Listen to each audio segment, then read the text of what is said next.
Welcome back, people. Welcome back. Welcome back. Welcome back. So we could run a stream. Just finished watching the England game, people. That was a good game. Just finished watching the England matchup. That was a good game. England, Southgate. A little bit of how we always talk about our head coach not planning on making any substitution. I heard the commentator said at one point, Southgate is not even warming up his players. That's how much he doesn't believe in substitution.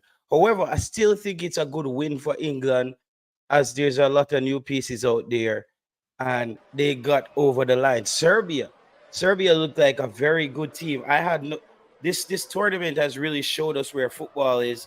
The Serbia team, part of the old Yugoslavia, they look pretty good tonight against England. With Denmark drawing their game versus Slovenia, this group now is shaping up.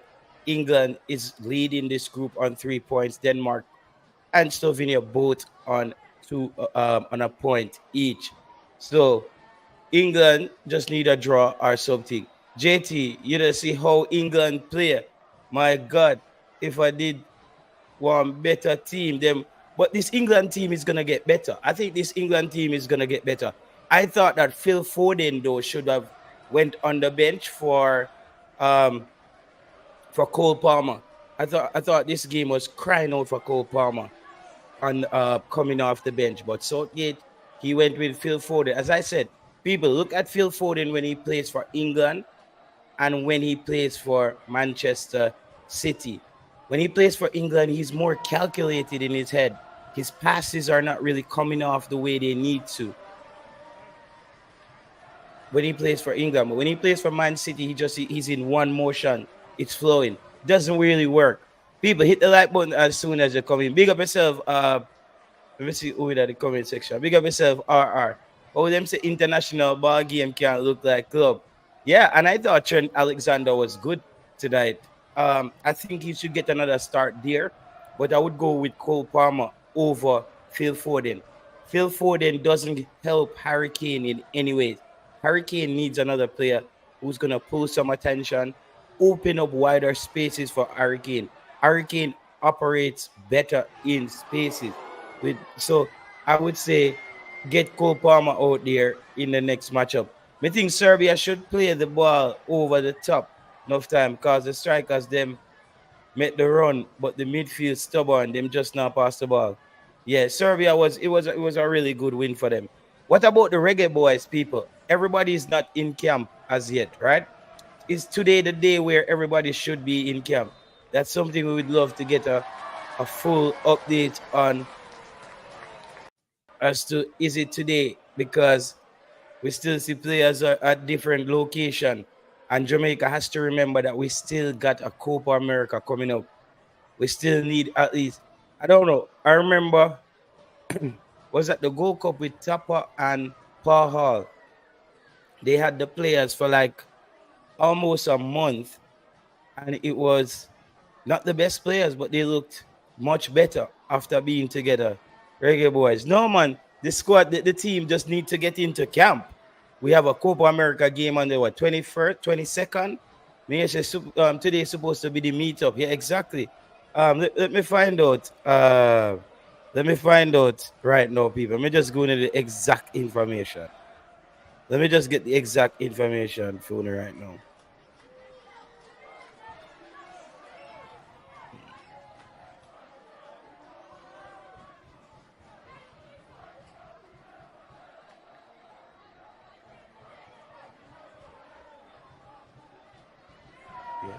To camp.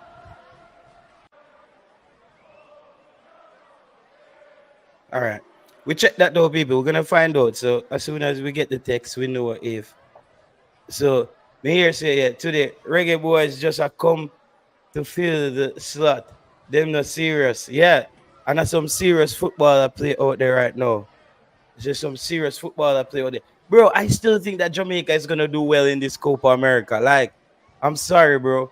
I'm not one of those people who thinks that Jamaica is not going to do well in Copa America. I think we're going to do well, no matter what the circumstances. I think we're going to do well. I just feel like before we saw when we went into Copa America under Winfred Schaefer, though the team might have been not as good as this team, it's another good coach with a better team going in Copa America. So I have to give Jamaica a chance. I think Jamaica is going to get out of that group. But that Mexico game is the game that's really going to tell us where we are. Because you don't want to lose your first game going into any tournament. Very important. Don't want to lose your first game. So Jamaica, we don't want to hit the ground running.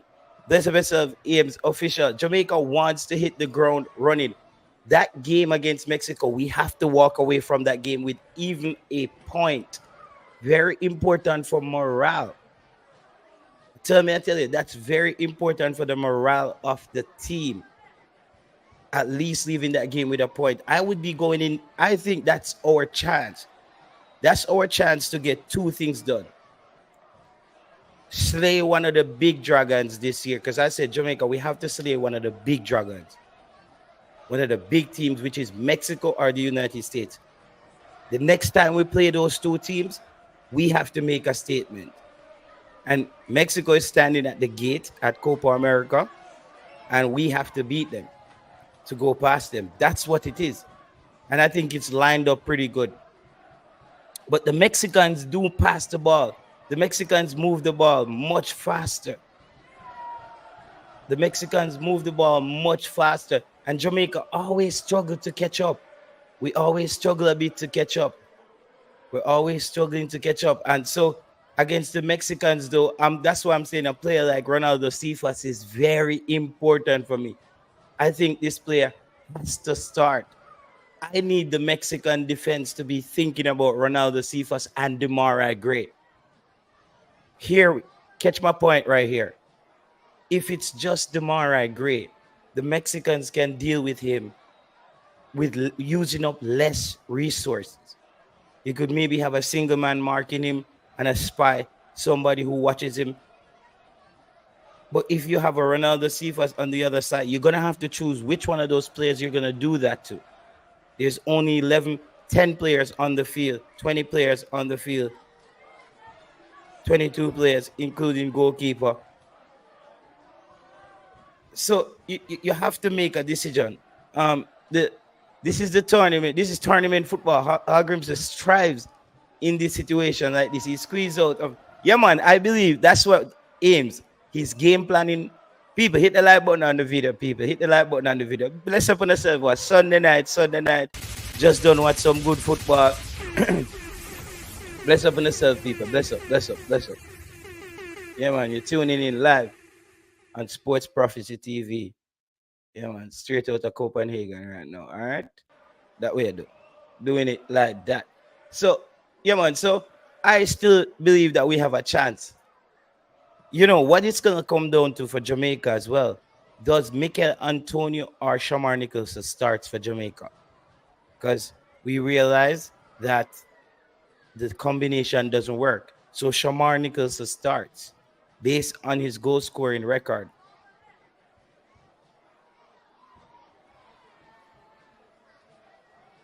Yeah, brown beer. That's true, bro. If you could have just teach Cephas, that's simple.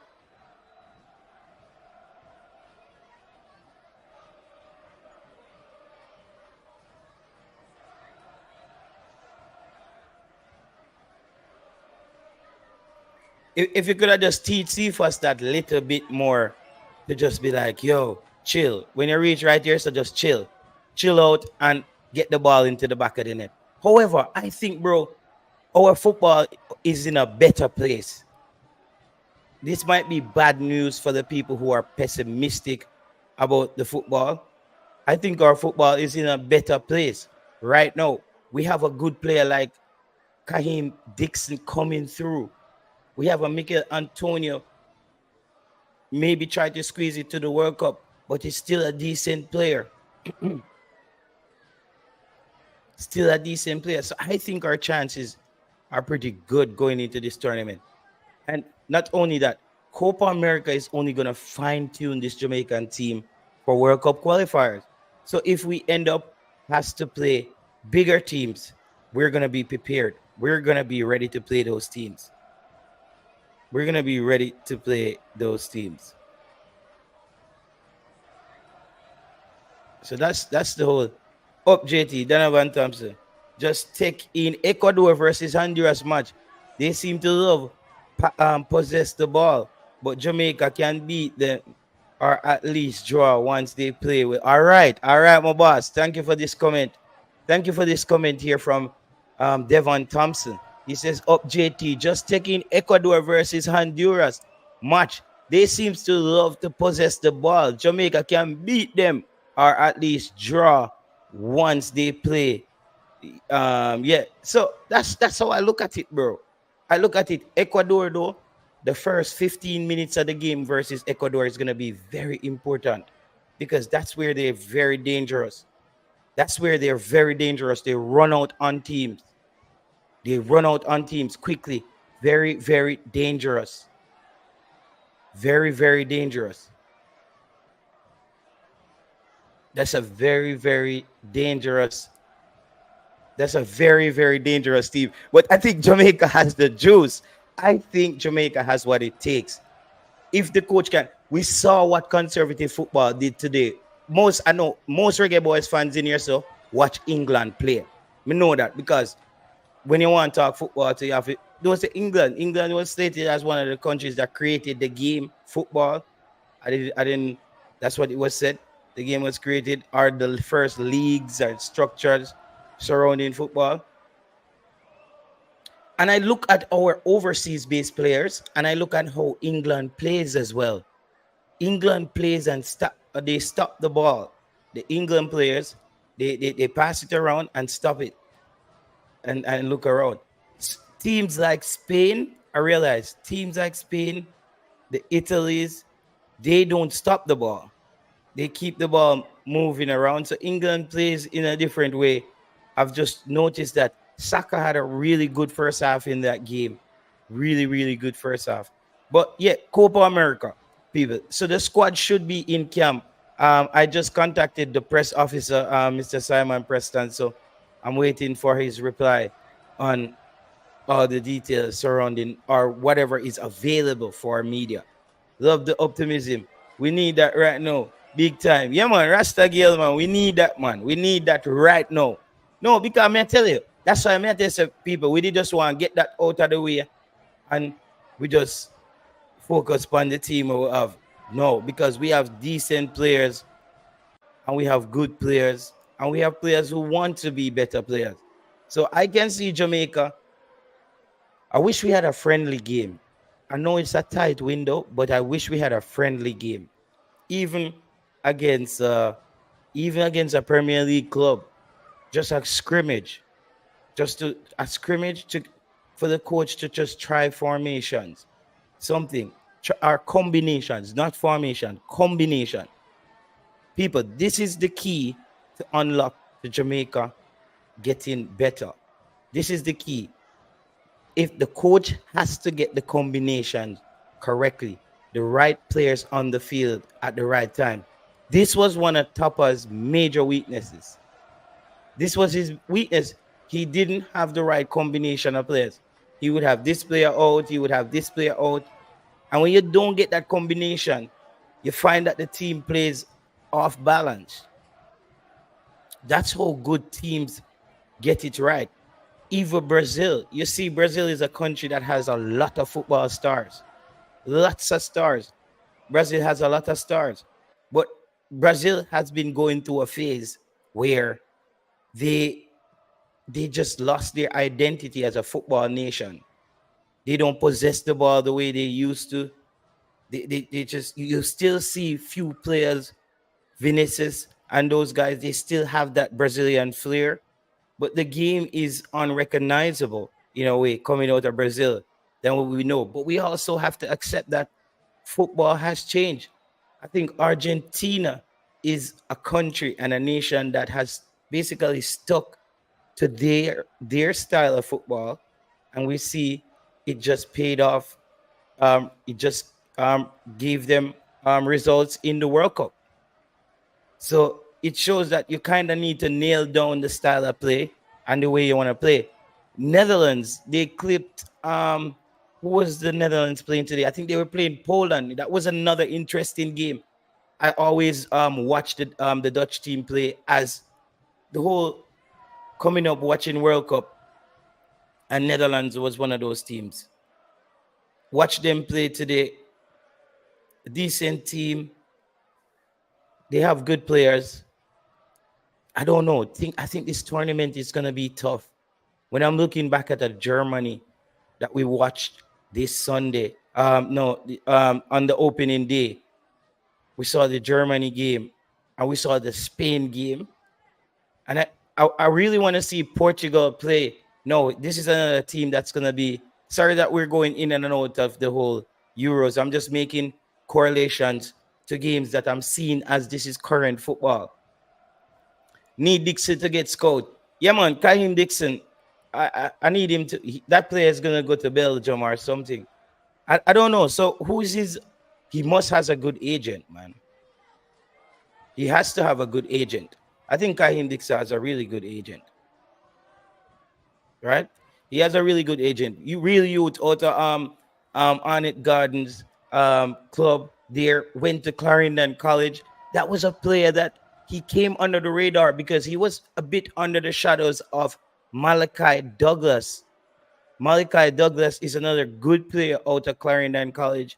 However, I don't know. I think he's now with Phoenix Academy. He hasn't really kicked on much. And we see Kaheim Dixon. I think Malachi Douglas missed a trick. He should have probably played in the JPL while working out with Phoenix, getting competitive football under his belt. But maybe Mr. Butler might say he's removing the bad habits out of the player as well.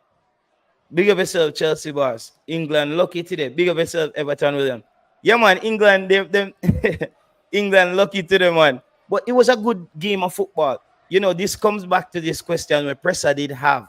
You see, Pressa did. This is what this discussion was where Pressa was having with somebody where he was saying, can you have a dominant, can a 1-0 performance be a convincing win? I think today, England, I think it was a 1-0 convincing win for me. I don't feel like England would have lost the game, even though England didn't play as well as they needed to. There's a new combination of players. Maguire out. A lot of those players. Shaw out. So it's a different defensive structure.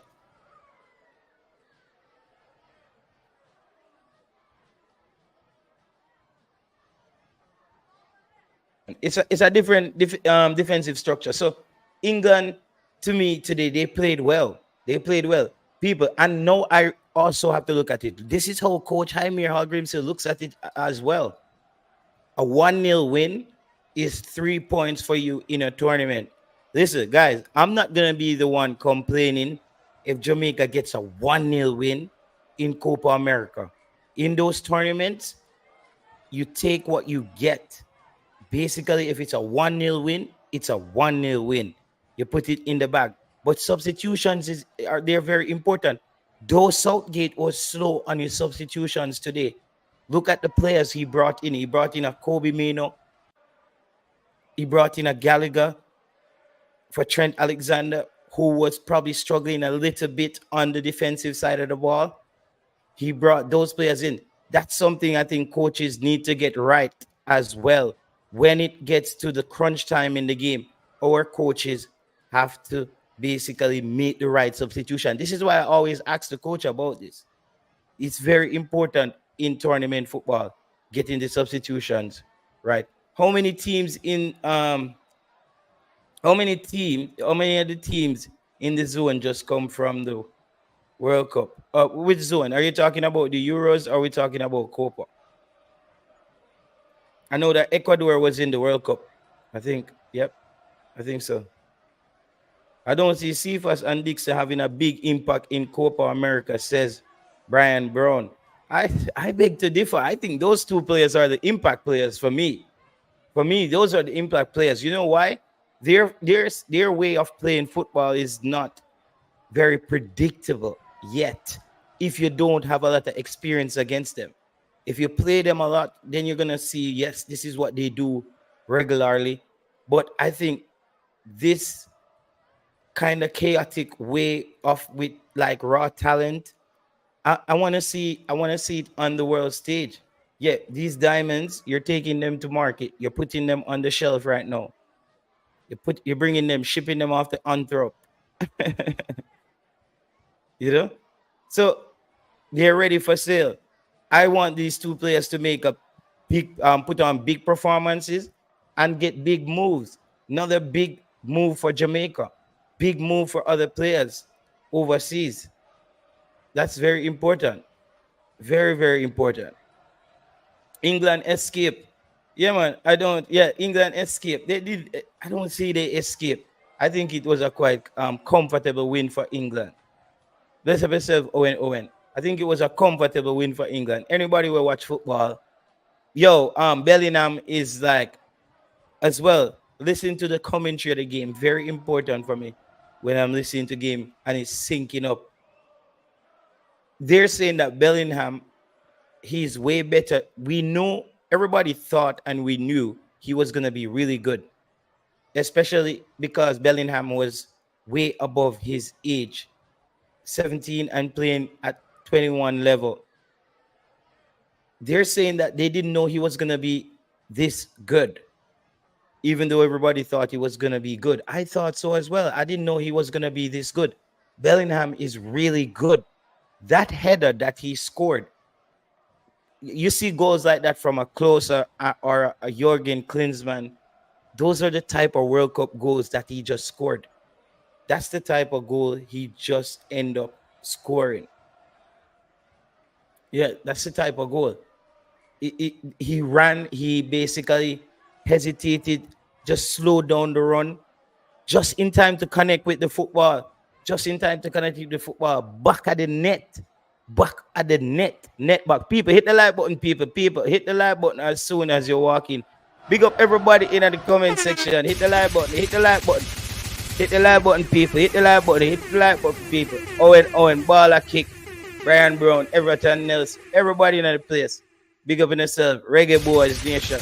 The first game, Jamaica will be taking on Mexico in a couple days. We'll be taking on Mexico in a couple days. And that's going to be the big matchup.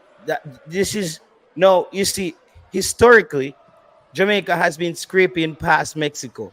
Sometimes in games, we catch them with a good free kick or we come up with a good goal and we beat them. I want to see the day where Jamaica can convincingly beat Mexico by 1 goal, at least.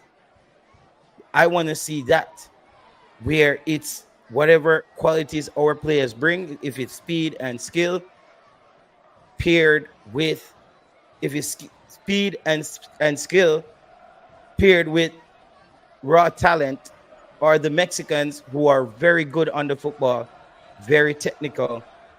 Can Jamaica pull it off? People, let me know. Owen, let's be realistic now. Owen, you think Jamaica can pull off that win in the first game versus Mexico? RR, let me know. Let me know that RR. Z, let me know. You think Jamaica can really pull off that win there, Brown Beer, Everton Williams, Chelsea Boss? Let me know if you really think we can pull off that win, because I believe that we can. I don't know if I'm overthinking this or maybe I'm not realistic, but I think that we are shaped up in the right way to get these kind of results. I think the first game will be a draw. We can, David said we can pull it off, but we won't. Z says we line up like we did against USA. Yeah, and why we don't get back to this back three? Yo, I hope the coach just get back to this back three thing that we had going on. The 3 at the back. We see Italy playing with that back 3, has its weaknesses, but it was a very disciplined performance. And the last 3 games, our 2 best performances came when we played in a back 3 formation for Jamaica. Our last 3 games is when we played in a back 3. So I hope the coach just reverts back to that as it worked. I don't know what Altiman Butler and Ricardo Gardner, don't know what role they played in the coach using the back three. But I think it's time now that we get back to it. We experiment. We moved away from it in the World Cup qualifications versus Dominican Republic game. That was the first game, June 6th at the National Stadium. We saw Jamaica inching the Dom rep by 1 goal, coming out of that one victorious. Then they went down to Dominica, where Jamaica was cruising early on in that game with a 2-0 lead. Into the second half of that game, Jamaica allowed the Dominica team to come back in the game. Saw some little holes in our defensive setup at the end of that game, but some would say that we were missing key pieces as well. We were missing key pieces in that game. However, I think the coach went through that. It was an experience. 3 points down, 6 points for Jamaica. 6 points for Jamaica, and we're looking good. JT, Alex, let me hear what the people were saying here. Let me see this. Let me hear what JT. England had nothing on the left side of attack. Was threatening. Yeah. I don't think so. Yeah, bro. That's why I said I thought that Phil Foden. I would have took out Phil Foden and put on Cole Palmer. I think we can with goal from our 18. Yeah, Demari Gray. Here what go happen. We are going to beat Mexico with that back three. Karma let us down last time, but karma are going to turn in our favor this time. So this is Z, people. Z is basically telling you how this game is going to turn out. Jamaica should get the result in this game for Z. He thinks that Jamaica should get the result. So we're agreeing on this. Me and Z basically agree on this.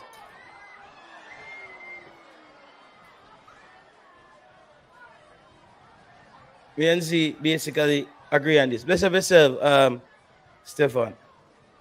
Yeah, let me give Stefan a link maybe, because I don't know what's the amount of time. Let me see. Okay, we got something back. So people, here is some information from Simon Preston this evening. So Sunday evening. So that's what Simon Preston is saying. Today is the day. Simon is saying that today basically is the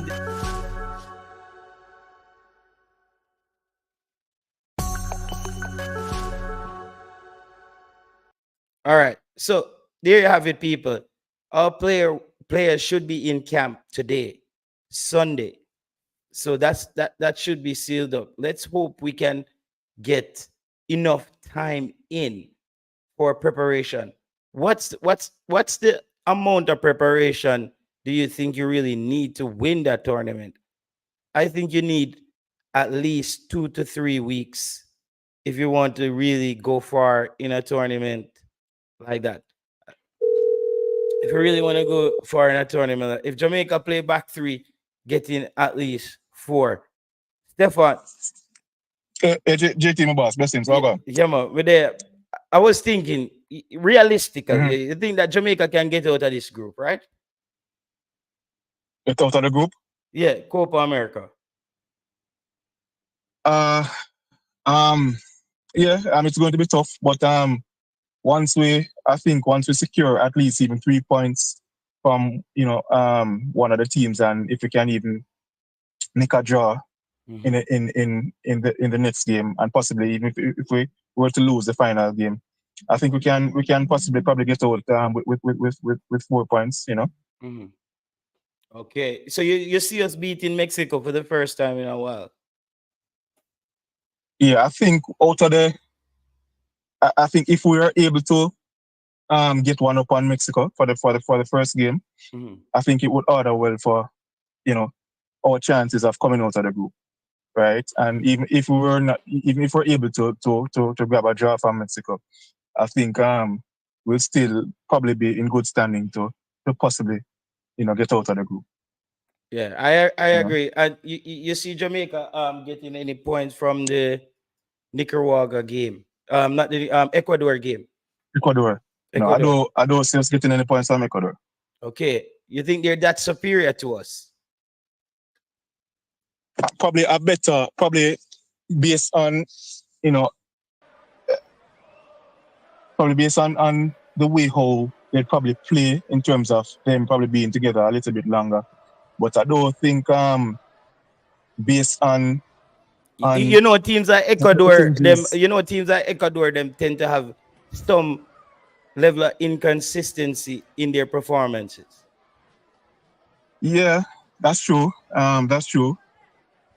But it's all going to boil down to, in my opinion, how well the players that will be getting back, how well they are able to, either if they are fit enough to play or to have some good games in terms of some of the persons who are coming from either injury or could have done surgeries, etc. So I'm not sure if we'll get it right for the game against Ecuador, but based on our last outing against Mexico, I'm thinking our best chances of getting 3 points will be for Mexico. It's not going to be easy still, but that's what I'm thinking. Okay, all right. Yeah, because I think Jamaica can actually win all their games in that group. Okay, all the games you think? Yeah, I think that Jamaica can win all the games in that group. If the coach gets the right combination, because here I think we're still struggling, everybody. You see that combination, Casey Palmer, Kara Anderson, Damian Lowe, we still don't know what's going to happen there. And I think we have to get that right. That areas, the coach has to decide what works for me here. In the midfield, yeah. I agree. I totally agree. Yeah. I think once we get the midfield right, I think we'll be able to, have some good results. But I don't think the coach has. Start what glue in the midfield? No, not for me. Okay. I wouldn't start Lowe in the midfield. I mean, to understand what Lowe providing, right? And it's good when you're able to break up tackles. But for me, it's not just the breaking up, it's progressing the ball. You understand me? Yeah. And so that's my challenge I have with Lowe. You understand? So if he's not, as far as I'm concerned, if he's not starting in the back line, I'm not starting him in the middle. I'm not playing him in the middle. Okay, you're not playing. Yo, him risky, but me feel said the coach I go safe up things and just say Damian Lowe, I have to start with him now and just watch him. But well, I don't know. Let me tell you, I think he might. Well, I think he probably might start in the Mexico game in the middle, against Mexico. You understand me? Because with sometimes you have to put things in context because remember, Lowe has a lot of experience playing against Mexico, right? As opposed to Akira Anderson, right? So in that game, possibly I probably think the coach might start him in the middle, but for me, it's not my first choice in the middle, my boss. Yeah, I think for safety measures, because so you would go back with the Kera and the Casey Palmer combination then. Yeah, I want to see more from that combination. You understand me? I think if they are playing together consistently, they might develop some amount of synergy, and we probably better be able to see, a more robust midfield in terms of either retaining the ball and progressing the ball from the middle of the park to the forwards. You understand me? That's in my opinion. Okay, and who starts up front for you? Because I think that's another thing where I think a lot of fans are split on this. Who really starts up front? Because though Shamar has been getting the goals for us, I do want us to play a different way in that striker role. I need a different style of play coming out of that. I think Shamar sometimes moves around a bit slow if you don't have any help. If he doesn't, I'm not sure. I'm not really sold. Would you take the risk and go Mikel Antonio in that first game versus Mexico? I would play him in the first game against Mexico. But you see,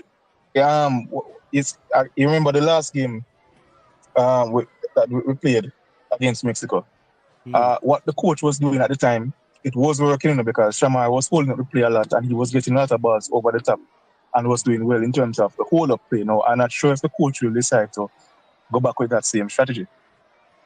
Right?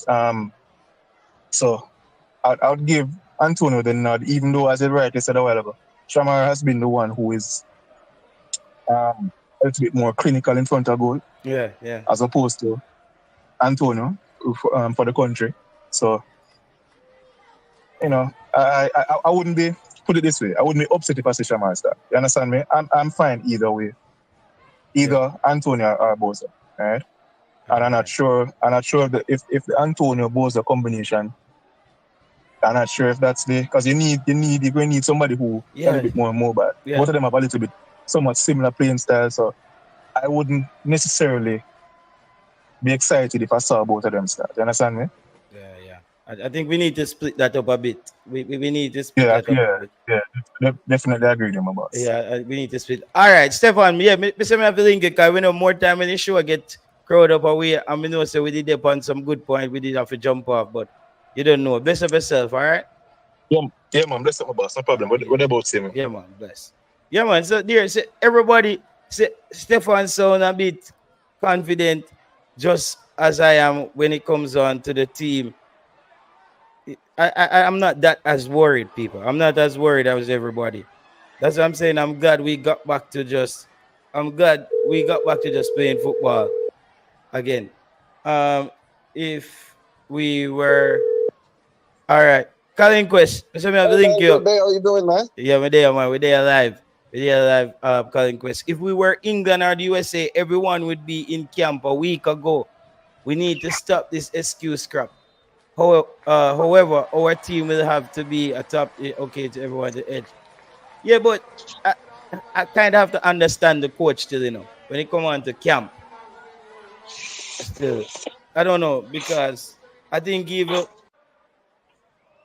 can we say our situation is a unique situation where our players, but look at a player like Greg Lee.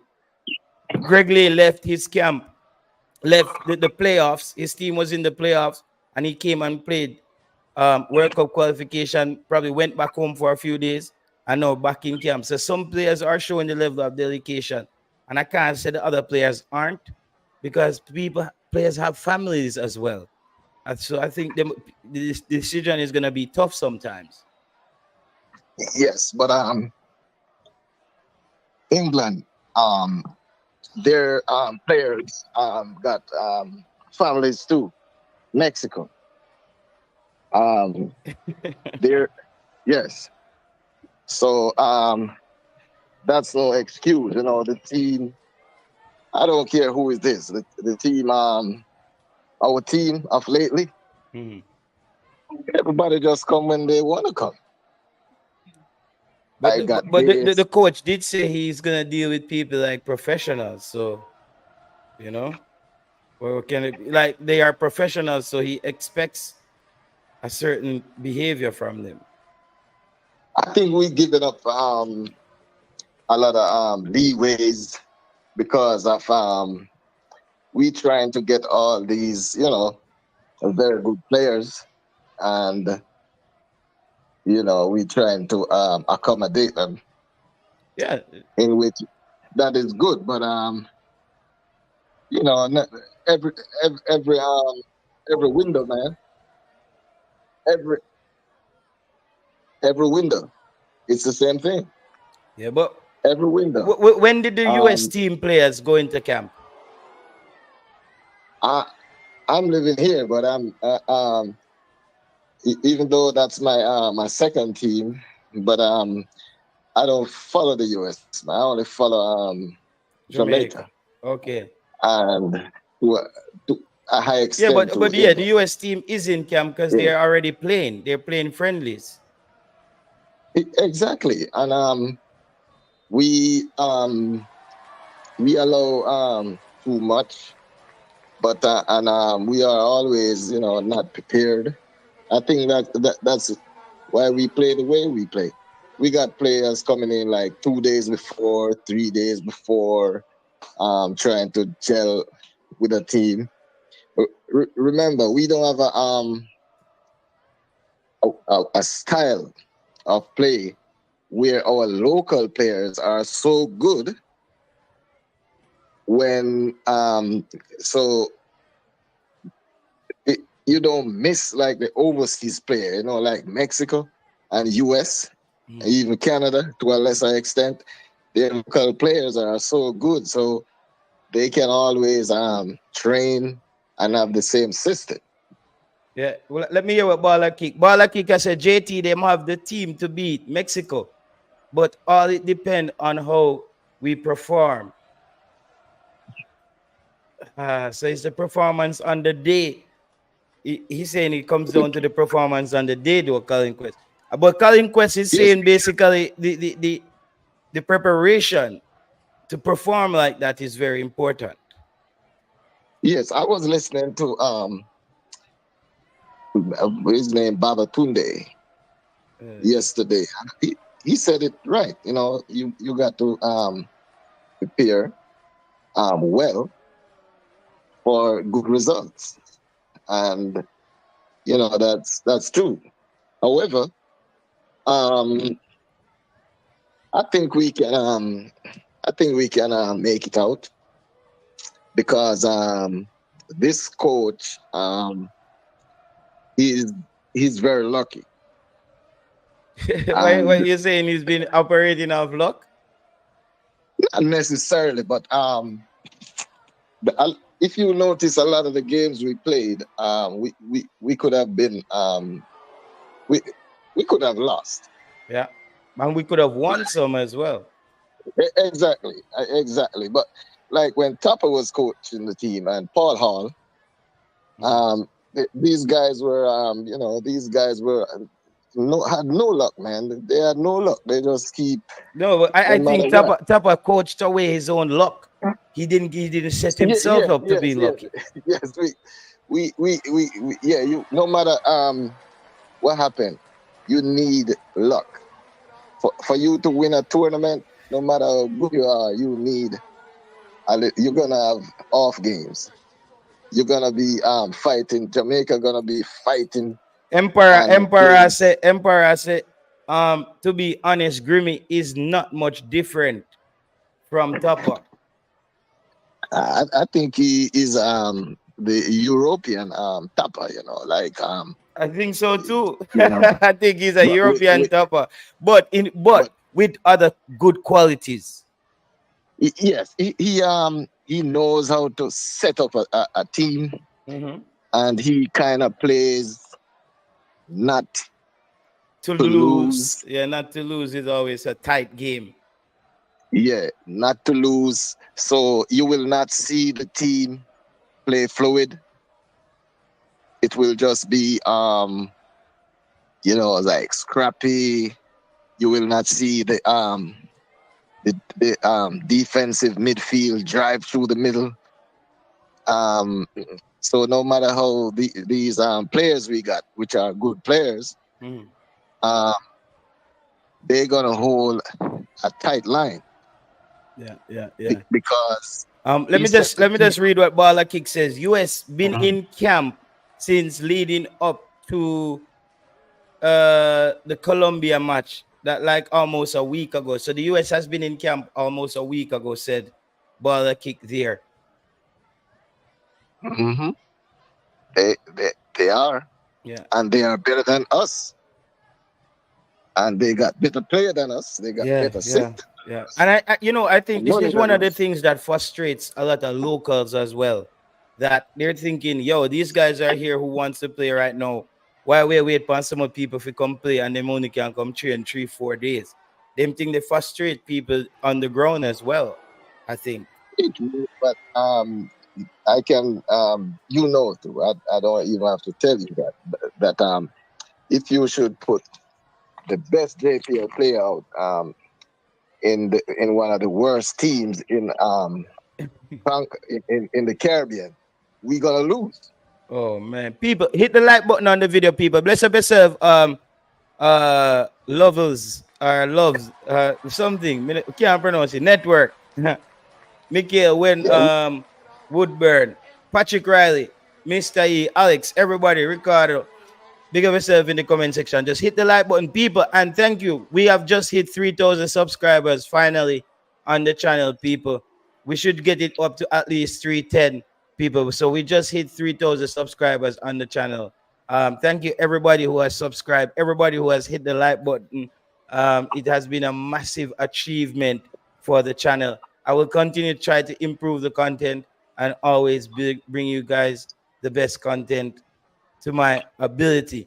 Yeah, man, Colin Quest, it is what it is. We're gonna go in there, as me say, there are a few little risk areas that I'm just worried about. It's like part of me is like we have to start Damian Lowe, and then part of me is saying this is the perfect stage for him to pick up a red. Because these guys are not gonna just, these guys are good actors as well. We have to start Damian Lowe.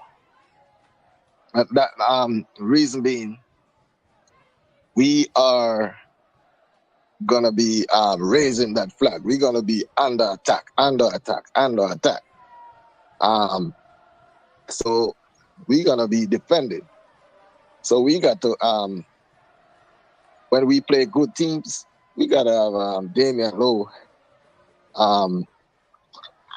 trying to slow the game down, but his problem is he's always running out of position. Yeah. The ball. Yeah, man. And when he shoots, or when he get a chance to shoot, he got to lean back and kick that ball. I don't know why. Like he don't know how to kick the ball as a, you know. Yeah. He always if you notice when he kicks that ball, he has to go back, and you know, I don't know why he do that.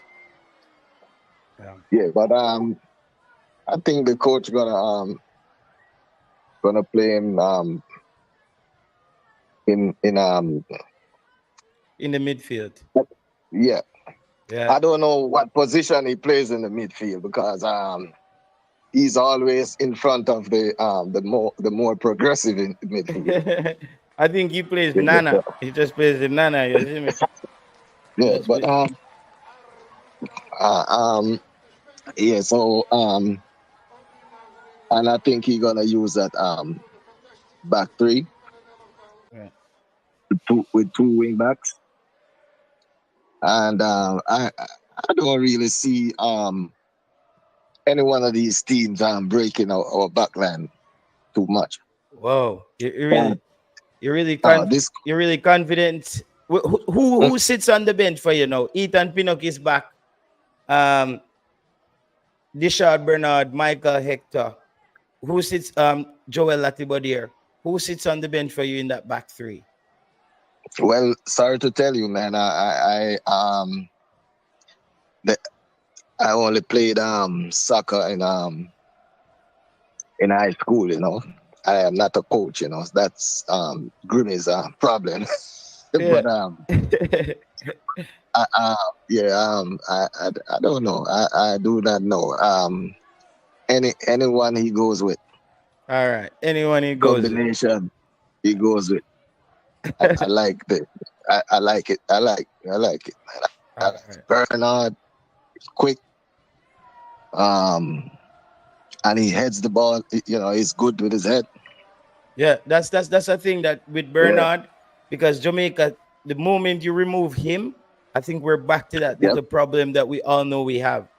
The little problem that with them ball, they come into the box at an angle and nobody want to really go up and head those balls. Dishard Bernard has been really taking care of that. That's why I always ask people. I see people say, Dishard Bernard, you drop him. I would rather have to drop Michael Hector, because you then have another calm defender already in Ethan Pinnock. Then you have another bulldog in Latibodier, and you have somebody heading the football in Dishard Bernard.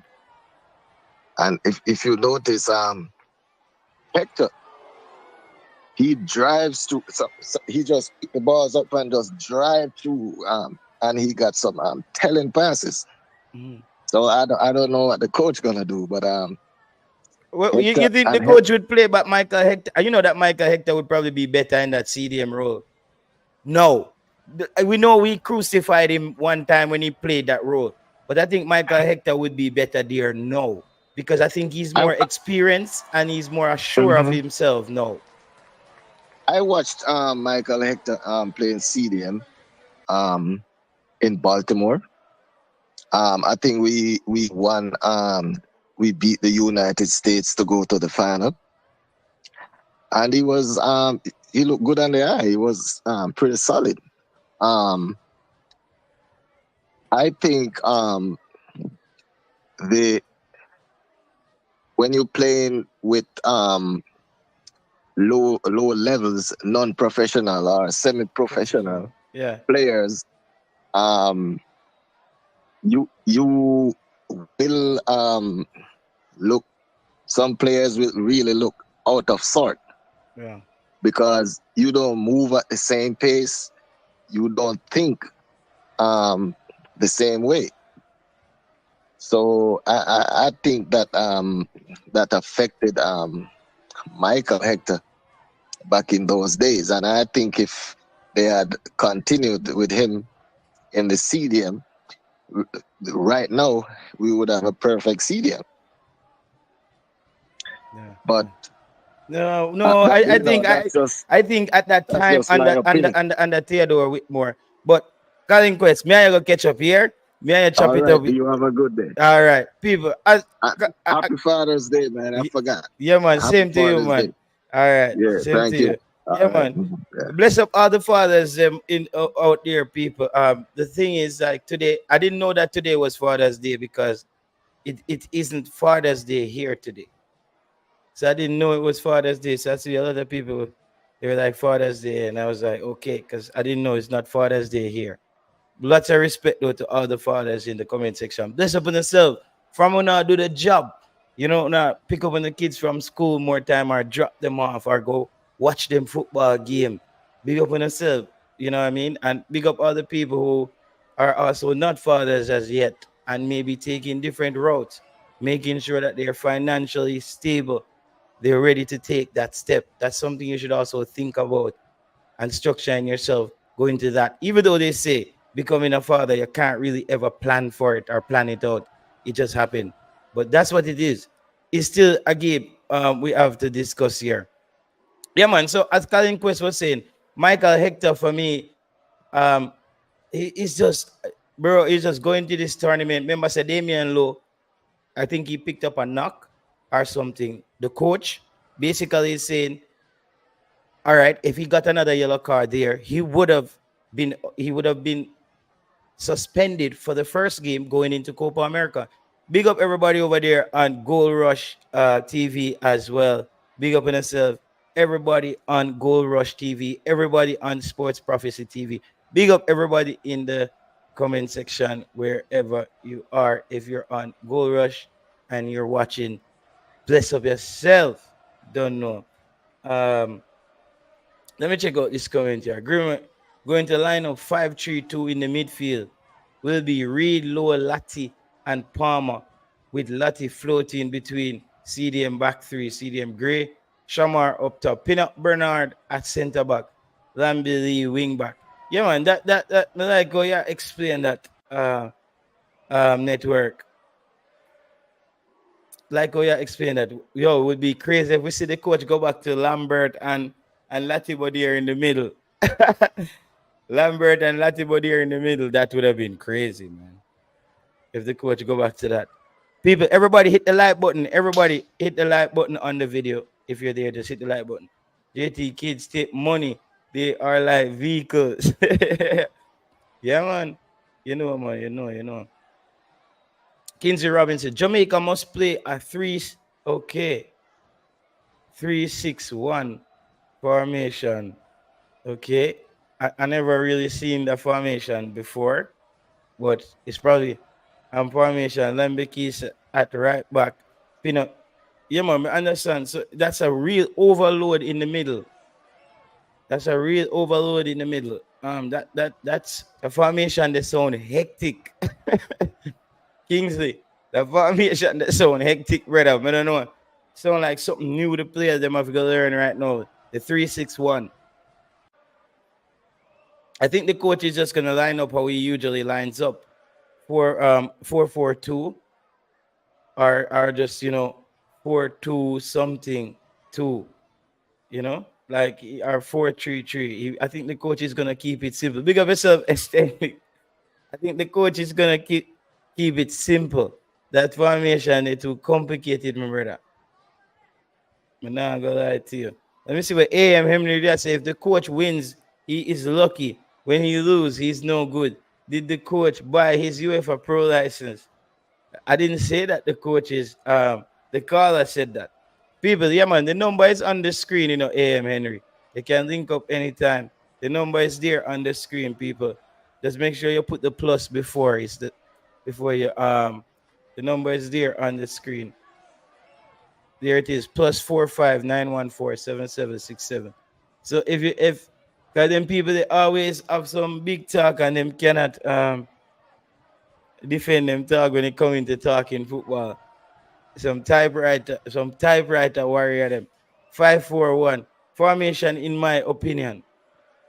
Yeah, 5-4-1. Yeah, I think we're gonna go with one striker, and I think we go lone striker up top. I think we really go lone striker up top. I can't really see Jamaica going with 2 at the top. But hey, we know this coach can come off to be stubborn sometimes. You never know. Coach might be stubborn and basically go back for his 2 strikers up top like he did the last time. Hope he doesn't do that. JT, this is the lower block. This is the lower block. I wonder let me see what are our strengths and weaknesses going into this tournament. Yeah, because I do think that Jamaica we have improved. We are steadily solving things slowly.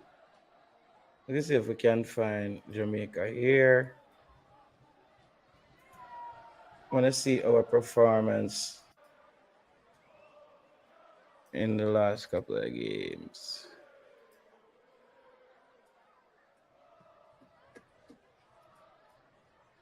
All right.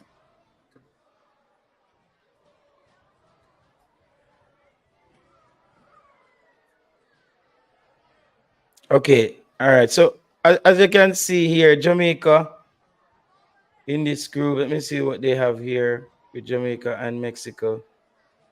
Oh, yeah. So they have Mexico winning this game because basically the head-to-head between Jamaica and Mexico is 7-2. They have beat us the last time. The last 7. So this would have been the last 9 game played. They won about 7 out of that. So we haven't really got the better of Mexico. Really wanted to see our record against Mexico, and we don't really have a good record against Mexico. Let me see what our Jamaica's record is versus Ecuador in head-to-head matchups. Oh, we had 2. We played Ecuador twice, and they beat us twice. So Jamaica is yet to earn its first win against the Ecuadorians. So that's already going to be another tough games. To set a tough set of games ahead for Jamaica. So we haven't beat Ecuador before, and Mexico is up on us by 7 games, basically. So let's see who else we got here. Venezuela. We're gonna see how Jamaica matches up against Venezuela in head-to-head. Okay, 3 games, Jamaica 1 and Venezuela 2. So that's almost 50%. So Jamaica competes well against Venezuela. So that should give us some hope there, and the Mexicans. So I think those are the 2 teams we should be looking to really get the points off. Venezuela and Mexico. Venezuela and Mexico is the 2 teams that we should be looking to get points off. Kingsley said, we don't have a CM, so we have to play our ball on the flank. That's why I recommend a 3-6. Okay. Yeah, but I'm saying like the midfield is going to stuck. You're really stuck in the midfield. Are you saying that you're going to have all those 6 players operating? I know 2 of those players is going to be playing as 2 of them is going to be technically a wing back, depending on how we're defending. Okay, and then you're going to have 2 in the middle. That's 4. But the 2 players are going to have to be higher up the park.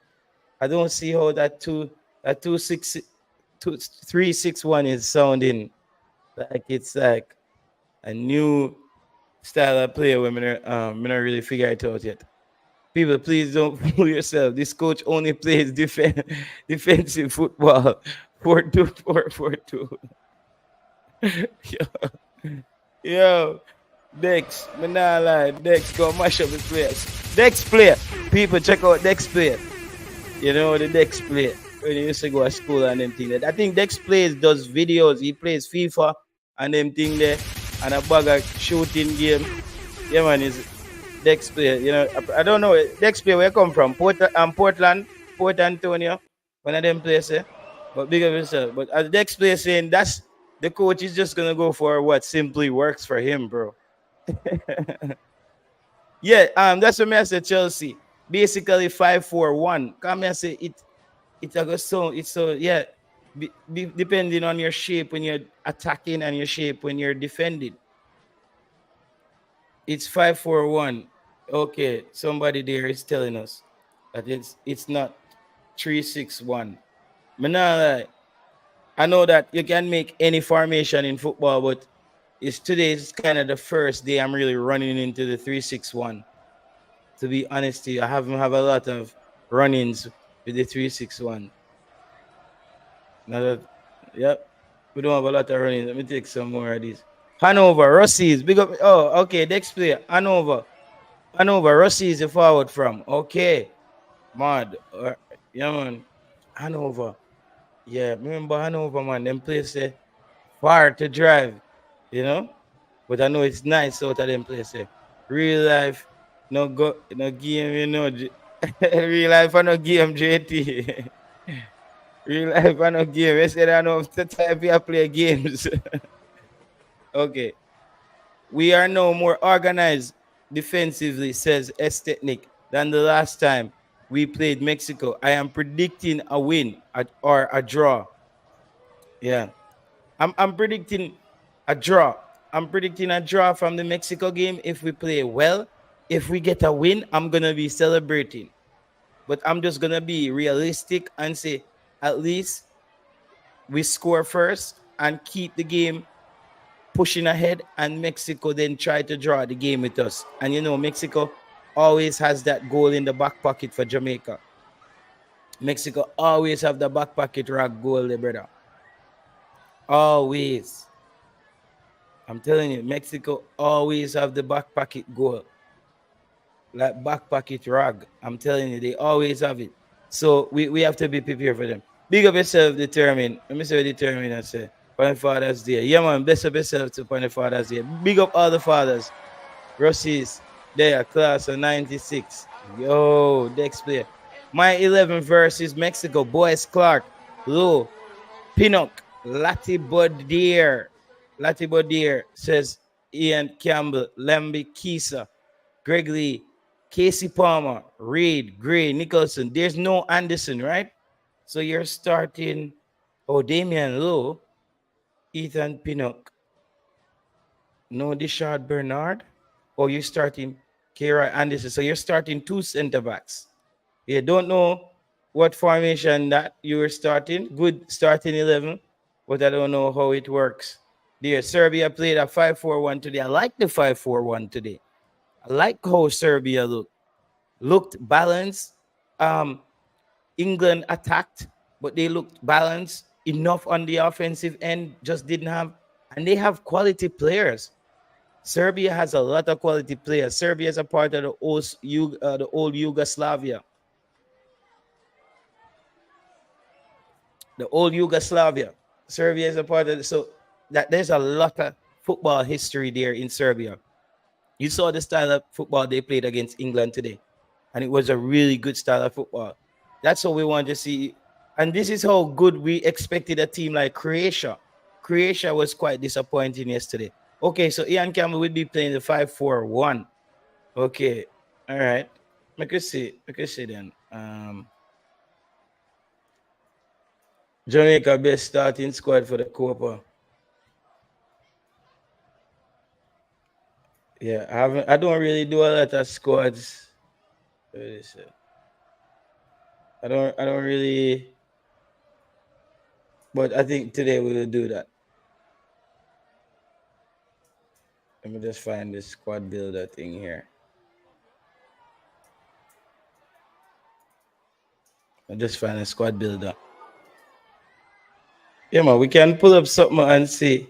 Even we need to move away from the one that still don't really like it anymore. If we can find a better squad builder. We need to retire that squad builder and the people. We need to retire that one here. For real, we need to retire that one here. But for now, front, where we start? Antonio. I'm going Antonio up front. For starters, goal. We go Blake. We go Andre Blake in goal. For me, yeah.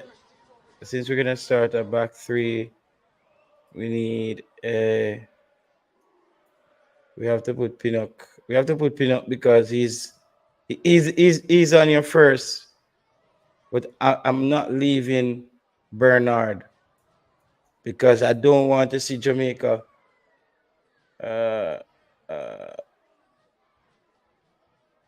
I don't want to see Jamaica go back to a place where we're conceding a lot of goals or balls coming inside the box at an angle.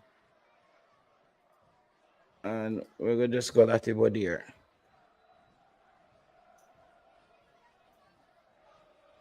We're gonna go Joel Latibody here. I have to have him on.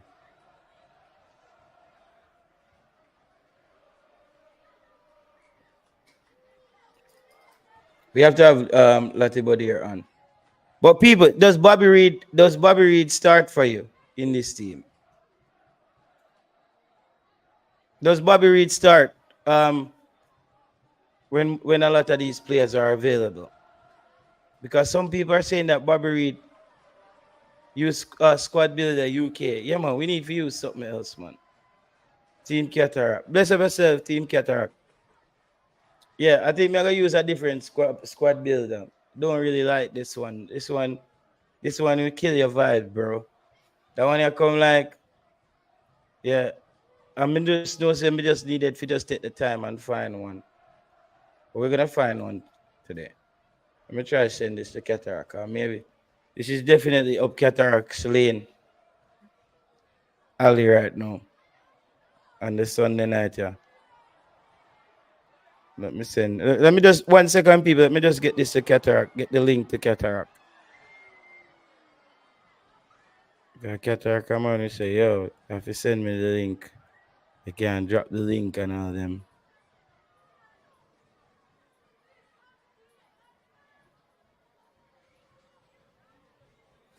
Okay, all right. Let me see. I think Latino fit. Yeah, I think Lati is just getting back. I think Lati is just getting back to fitness, you know. I think he's just getting back to fitness. Squad builder UK.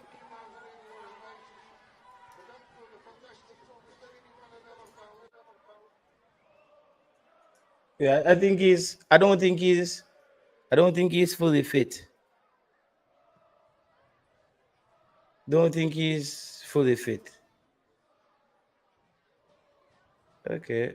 Squad builder UK, yeah, man. Them have a lot of ads on the page, Joe.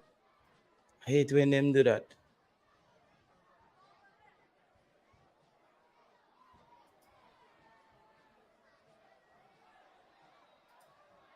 Okay, them want you put in name and all them. Thing. All right. Finish Cataract here, I guess.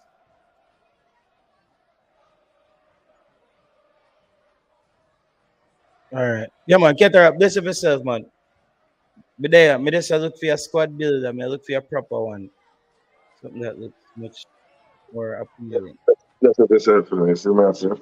Someone turn on the camera as I get ready to touch the road. Big up all crew. Just don't watch England 1-0 against Serbia. Touch the road, you know. Someone that play Father's Day. So we check in early on Sports Prophecy. All right. Yeah, man. JTA look for your squad builder. Lots of football happening. The Euros open. JFF Netflix soap opera still a run. You know what I mean? So everything is up. Ain't it? Everything is up. Give them an upgrade, nothing a plug out. You understand?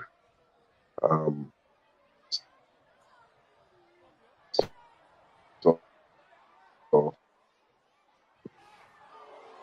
basically,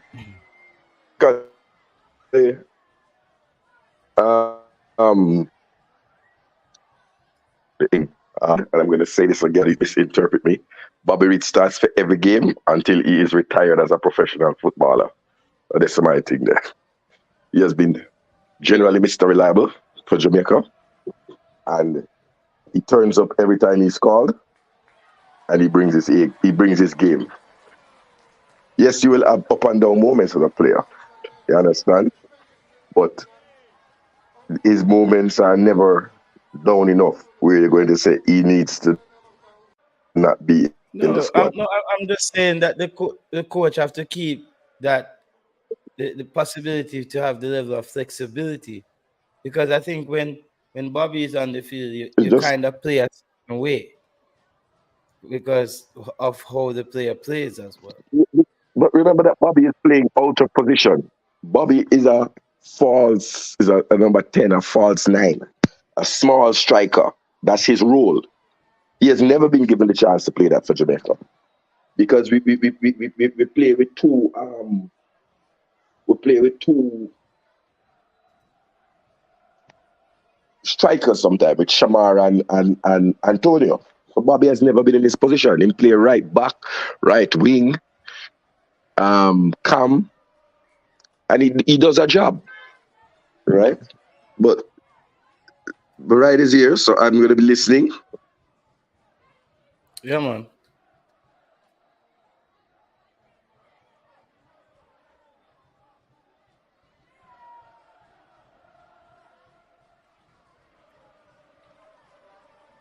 Okay.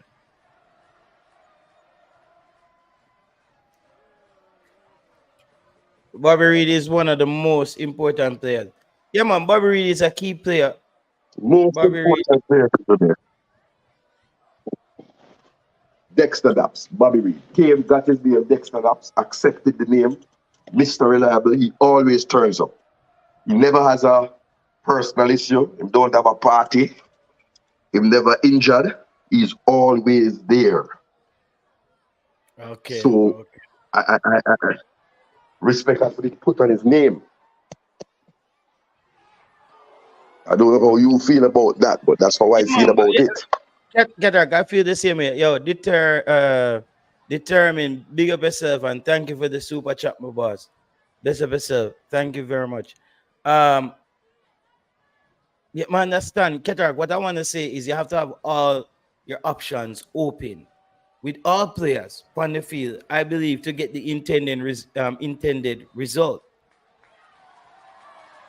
Because is there going to be every single game that you think Bobby... Remember, one time Bobby wasn't even starting, but I think that was on the topper. You know, so one time Bobby wasn't even starting. Not to disrespect Bobby, but that's the same way how they use Bobby at Fulham as well. Sometimes he's not out there sometimes. That's how they use him at Fulham. So it wouldn't... Jamaica wouldn't be the first. Jamaica wouldn't be the first that... Jamaica wouldn't be the first that Bobby Reid does that. Let me see the next one. Here it says Balakit 90s reason to see possibles in the turkey and the bin. So people, yeah man, we're getting closer and closer to the football. Jamaica is not Fulham JT. Yeah, that's true. Understand. That's true. But people, yeah, as we said, the players should be in camp now this week. So this week we should start seeing some things rolling out and some things pushing out. And we look forward to that. We look forward to having that this week, and we can get with it. So I know a lot of you fans are going to be at the game. Big up on yourself. Everybody who's going to be at the game, We go out there and support the Reggae Boyz versus Mexico. It's time to get one of those wins. It's time to clip one of those big boys. It's full time now. We have to get it done. We have to get one of those bigger players up and going. But it says, yeah, 90 is more educational. Okay. Yeah, man. So we have to get that done, people. We have to get that done. But yeah, what? Until next time, we're gonna link up again as soon as something fresh drop. As I said, just wanted to check the temperature with everybody. U20s, we saw Jerome Waite putting out that he's gonna have a tough time getting the European players from their clubs. That's something that we may need to. I don't know if we wait a bit or something that the fans need to start diving into to see what's really going on there. Jerome Waite is saying that he might not be able to get the players. Jerome, I'm a virgin, but let me say something. Total nonsense. This is a whole FIFA window. The summer is a whole FIFA window. Because this is when World Cups and those things are held. Right? Euros and everything. So there is no, you can't get the players. That's not the case. The JFF will have to come up with something a little bit more credible than you can't get the players during a summer break. Yeah. No, but it's not a FIFA window. What else? No, but the whole brethren, this is where tournaments are played. No, it's not a FIFA window. Euros, Copa, everything is happening now. This is the window. It's open. There's no tournaments, no club engagement tournaments. Those are pre-seasons and friendlies. So I don't know what you call it a window, but it's a free space. This is where the World Cup is held every 4 years, June, July. So it sounds a bit shaky. Right? I mean, I haven't commented on the 6-2 scoreline and those things because I think the coach has to be given some latitude to look at players. I have no problem with that. Right? No problem whatsoever with him giving the latitude to look at players. But for the unseens of this world, the military gooners, I'm just hoping man understand that there are levels to this thing, bro. And your favorite schoolboy footballer probably is not at that level as Hendrick.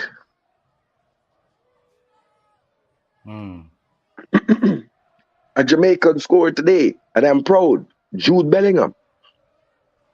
The interception was by another person who has Jamaican heritage, Kyle Walker.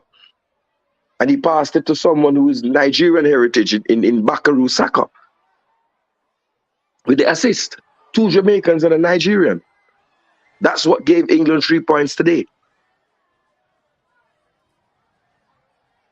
So it's can it be possible that it's actually true that he's not getting the players he wants? I believe he's not getting the players he wants, but I don't believe it's for the reason that they're saying. Yeah, but whose fault is that? I believe, hold on, I don't know, and I'm not going to cast aspersions. Jerome Waite needs to be facilitated to go to England when if we qualify, when the new season opens for about a month and watch the PL2 and the PL18 and put his eyes on players. Select who he thinks will fit him best, will fit what he has here now. 2 different things, bro. 2 different things. Yeah. JT, you believe what Jerome said? You're really not as sharp as I thought you were. No, but Jerome, my friend, bro. Yes, but I am one of those people that say, no, I have respect for Jerome Waite. I mean, I'm a Arnett Garden supporter. He was at the Arnett a long time. So a lot of respect, but I just saying to you, you can't cover for the federation, you can't cover for the technical committee, if you are given instructions that you can only get 6 player, 5 overseas player, whatever, you have to speak up, because we are told that the coaches are not hamstring. Right? Mm-hmm. We're there on Sunday and Father's Day. That's like a man having him wife and she said, boy, you can get the good anytime. But when you want it, you have to give me a reason. How does that sound? Like if I want a player, I have to give you a reason. Okay, the reason is that there's no player as good as what is there. So what Mr. Speed said don't make no sense. It's asinine. Mm-hmm. And anybody who adhere to it would see what happened in Mexico. So wake up call. The game was what? The first one was what? We lost 4-0 and 6-2. Yeah. They said that we didn't have enough players there. We had enough players. Come on. We didn't have, but some of the players weren't there though, right? We have 2 short goalkeepers again, and I keep telling you, if you're an international goalkeeper and you're not 6'2", you're going to have a problem. They need a goalkeeper. I heard that same sentiment by somebody this week, that the U20s need a goalkeeper. But it was from the last time, and then I Cataract scouted out. When I say scouted out, brought up and brought them to Kanaya Boys Clark, and the first response was, him I play non-league football. And I said, no, he's a Reading player. He's on loan at St. Albans. Because man was just looking any excuse to say, no, we don't want them. Now, Kanaya has been one of the players that has transitioned from U20 into a senior team. And not only the senior team, but competition senior team, the Copa team. So my starting lineup, if you're looking here on the 22nd, I think we're going to play 3 at the back. Yo, you know that you were one of the only person who called that before the game when it actually happened, the 3 at the back? I did. Mm-hmm. And I don't see why Jamaica continues with the 4-4-2. The 3 at the back was first, long time on the Renee Simoes, but at Renee Simoes' time it was 5 at the back. Because we now go forward nowhere. Right?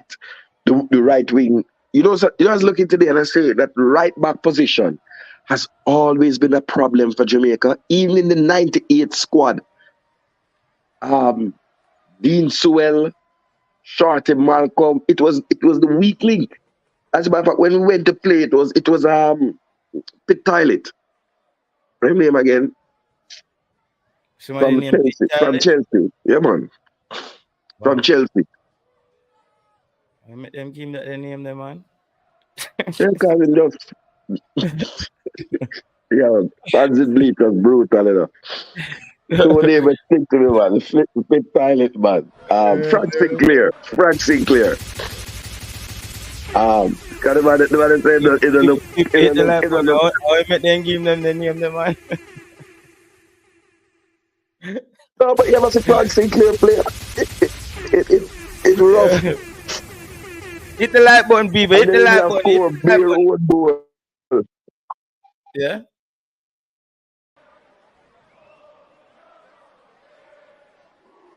I think we lose Cataract, people. It's never know that name there. You know the name Straight Prison? No, man, no, I move that. No, I'm saying, do you know the player that they call Straight Prison? Yeah. No. Frank Sinclair love to score own goal, you know. You want to start Frank Sinclair That's and Jamie Corey Lawrence. Man, yeah, but there's like a banter. But I'm saying, you want to start Corey Burke and Frank Sinclair from the back same 3, side. I think that's the big question. Lord have mercy. Oh boy, oh Jesus. Rich Pooh would say. You want Frank Sinclair run a back and Corey Burke run off the top line for your side. Then dump up 4 point. Yeah, man. I really think that, man. That goal that Corey Burke scored, that image, that gonna leave my brain for a long time.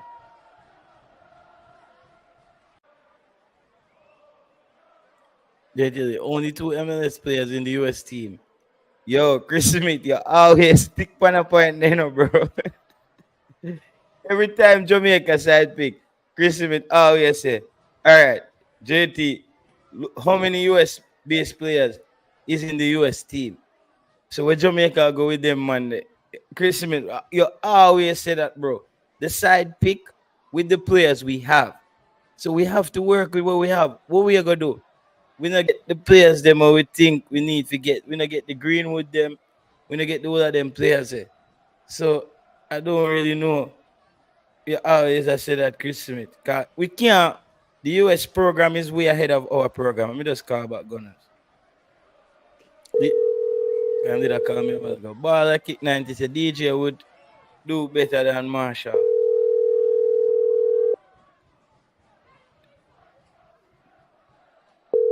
God, that's a good friend. Oh yeah. Go ahead, Gunners. JT, big up yourself. Big up yourself, man. Get around. Okay, get her. Me think you did a cut. Me think I cut your cut, you know. If me Man, them say we can. Man, them happy Father's Day.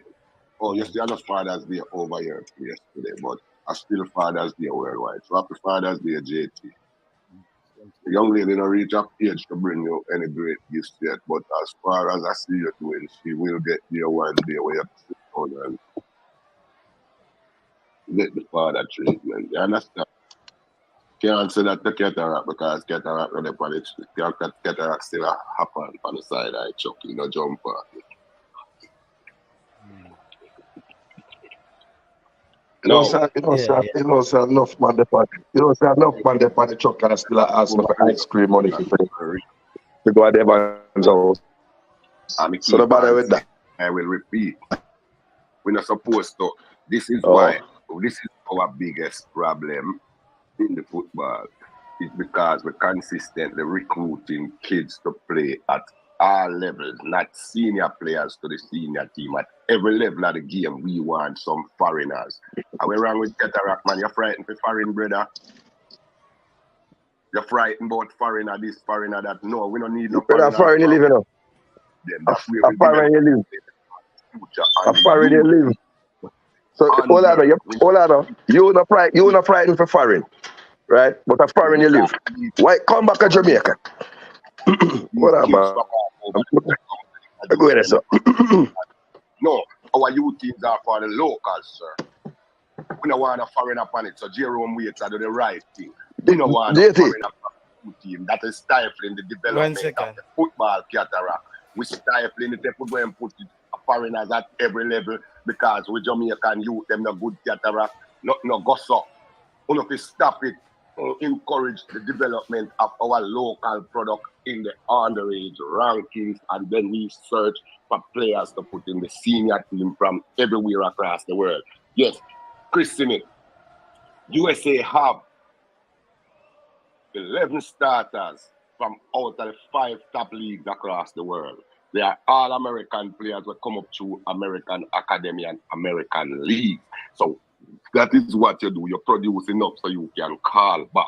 These are not necessarily players who were born in Germany, Italy, Rome, France, and these places. They are same American players who come out of the American system and end up overseas. That is what we need. We need to have enough players come out of our system. They're overseas. We know how we play football, or we can bring back instead of every 5 minutes we want to go to a tour or a tournament. We pick up 15-year-old, 16-year-old from England, America, and everywhere and carry it and let our youth them behind. Get on up enough to go. I told you, I'm not picking up on the damn thing to the youth, them, you know. Go ahead now, me and listen to your officer. Respond to that. Yeah, I think get her jump off a bit. Yeah. Okay. Well, jump off. That is true. That is not what's supposed to happen, JT. The underage teams are to develop players locally, not to bring players from overseas out of better environment into our environment.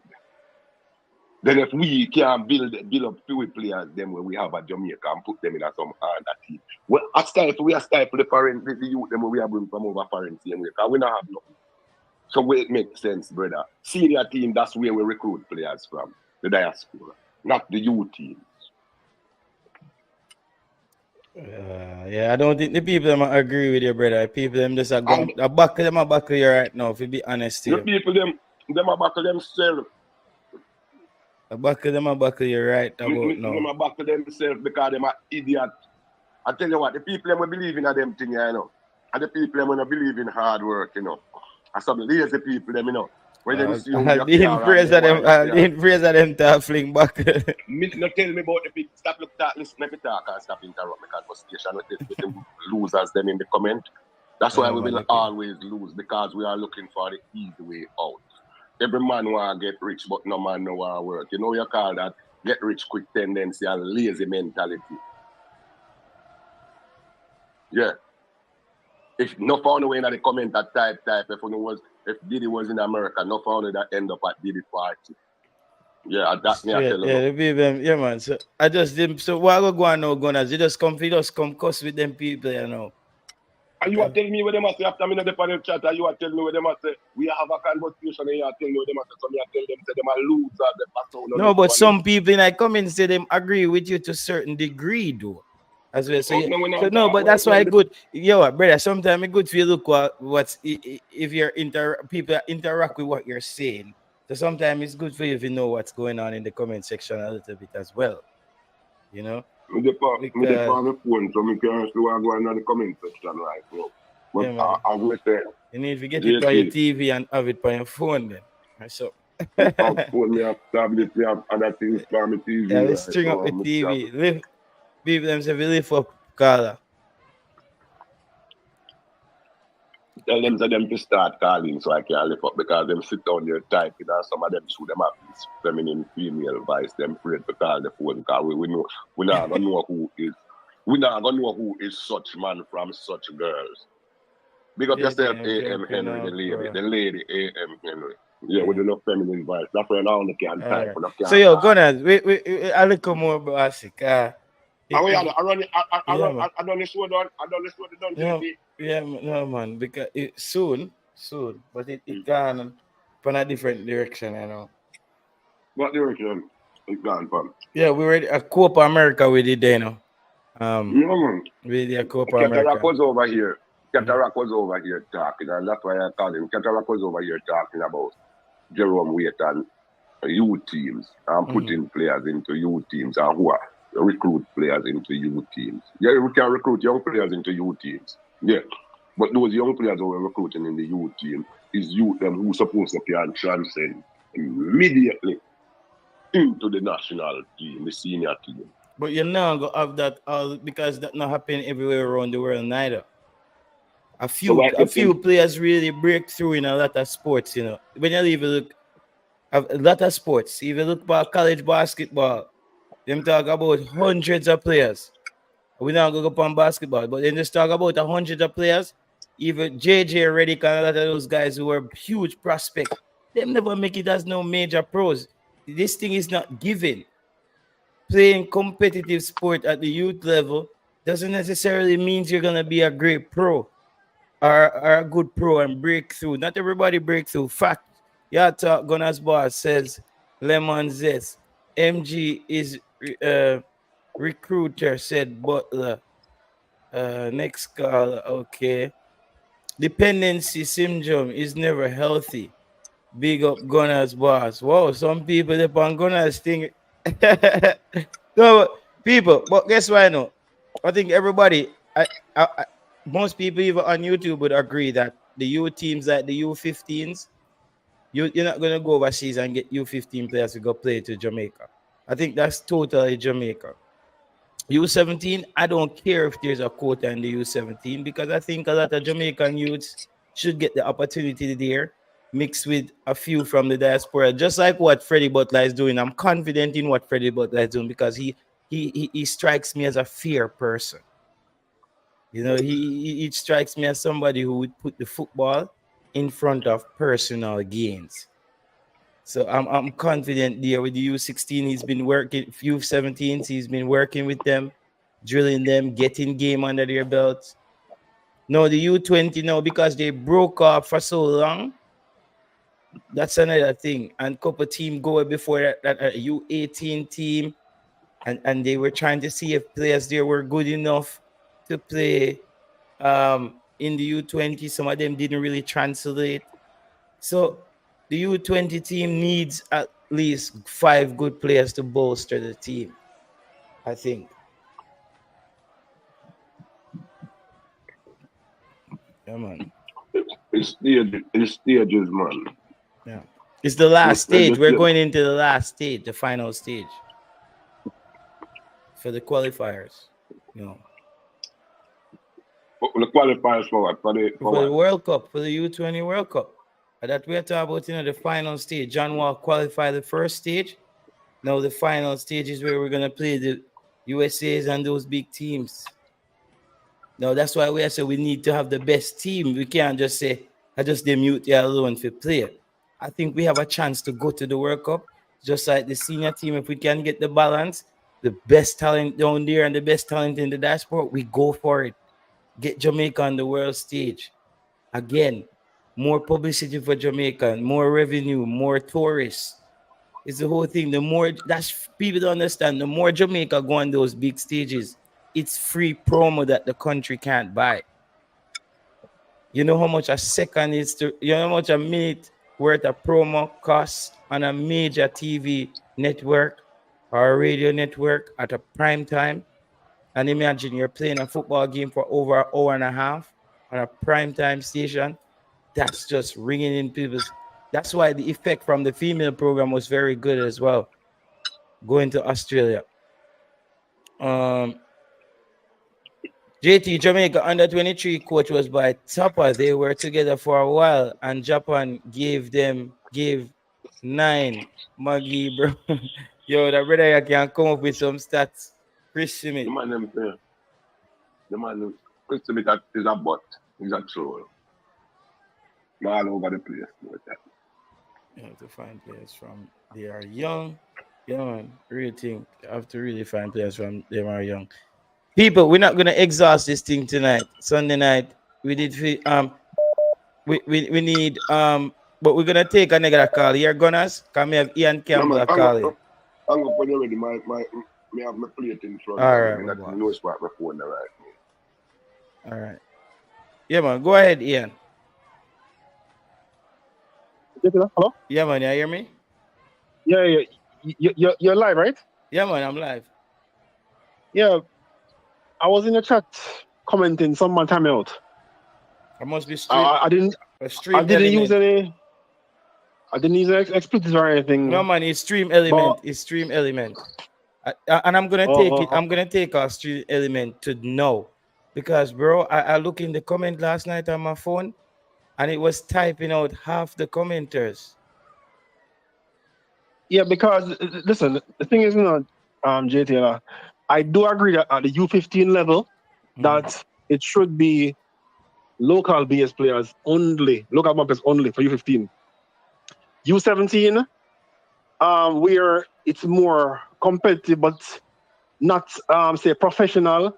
Majority of players definitely should be local based players. Agree. U20s is professional football, and we are competing against a team from the Clarendon or Westmoreland. We're facing Mexico's, USA's, Costa Rica, Honduras, all those teams we're playing against, and those teams are trying to get their best possible players. I think I sent you some information some time ago with the USA and the team that brought to that tournament to play England and Morocco, in Morocco, and their recruitment drive. Now, I'm saying that what is the problem with these people? We have semi-professional football in this country. Are they dumb or something? Which people? Who the people them the persons, the fans, the persons in the football, whosoever who is thinking that our current football setup at the youth level can compete with the rest of the world. We went down to Turkey and we weren't impressive. Yeah? We went to Mexico. Again, we weren't impressive. Right? We have to understand that there are levels to football. Right? There are levels to football. our football is developing. I need to develop more. Yes? And it takes cash to care also. We must focus on developing our football. Developing our football and stop pushing players who are not ready. This is the reason so many guys go overseas and come back because they weren't ready. We must spend time developing our coaches, our fields, etc. Have youth programs in our local football, which are youth league. You understand? R20s or something for the players. So how does that fit in with schoolboy football? No. What I'm saying to you, football. I'm saying that schoolboy football essentially is a recreational activity. You understand what I'm saying? They should have a structured league youth football like other parts of the world. Yeah? To develop youth talent in this country. You know what I'm saying? JT, what we're doing is not progressive. It's not working. It hasn't worked. And we can keep on being delusional, but it's not going to work. It's not working. No matter how much angles they come from to say, okay, this is going to work. It's not working. And if you keep on doing something repeatedly, and expect a different result, guess what? You're crazy, man. Yeah?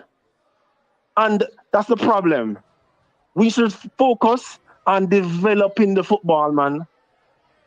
But no, that's not important. How do you make everybody happy now? With like the people, the local people, we feel just like how Gunners boss feel we just calling.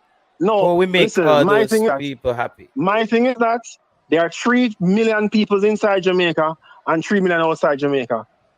Balance the team. Half overseas, half Jamaican born. The balance. Balance it. Okay. Do a balance. Do a balance. Balance it. So that's you must can find 11, 10 or something, right?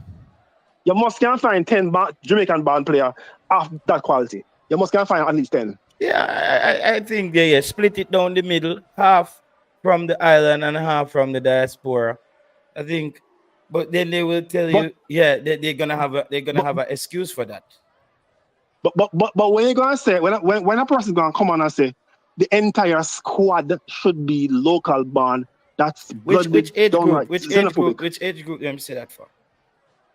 No, what I'm saying to you, I'm referring to U20s. No, I'm referring to your caller just now. The caller I had just now. That's the person I'm addressing. Your caller just had just now. Mm-hmm.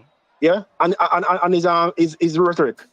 Yeah, basically he's saying you should essentially select only local born players. That's wrong, man.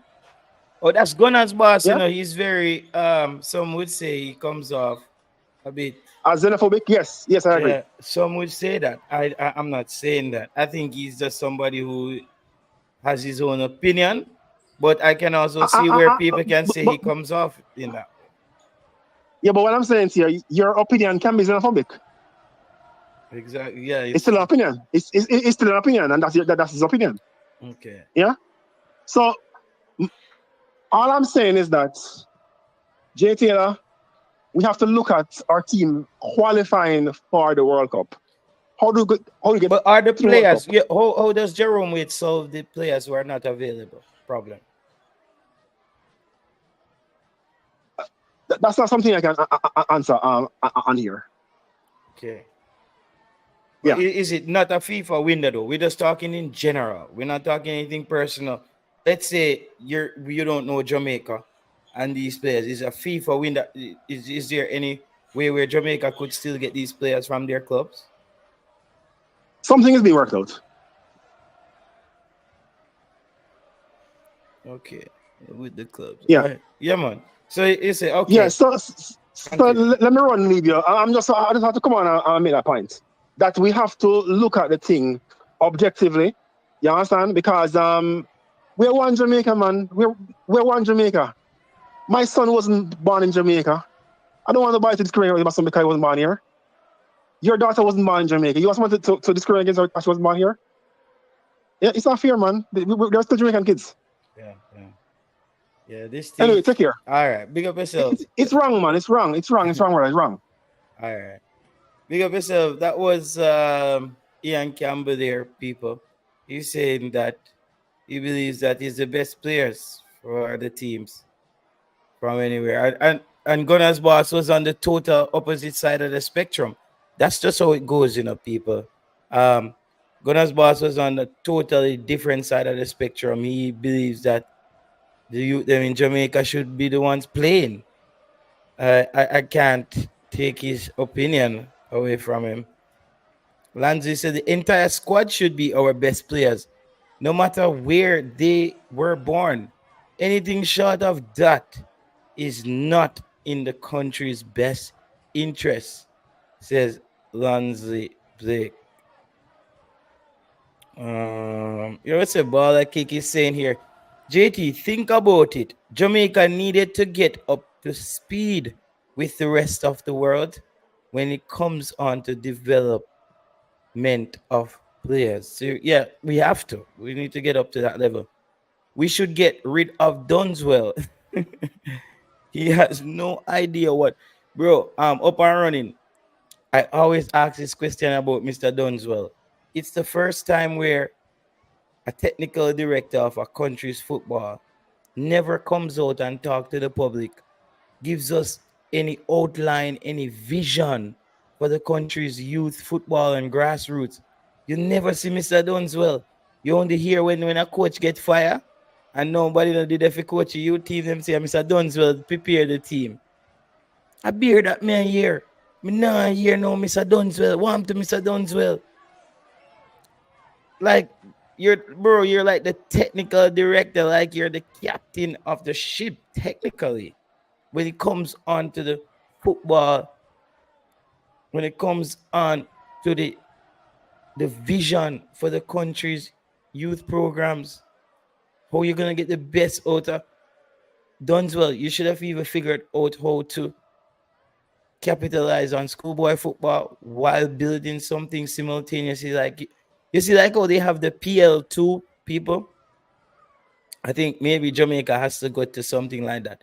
If the JPL doesn't want to transfer to if the JPL doesn't want to play more younger players, they have to have a PL2. And I don't mean PL2. We're not talking about the tier 2. That's for the Premier League.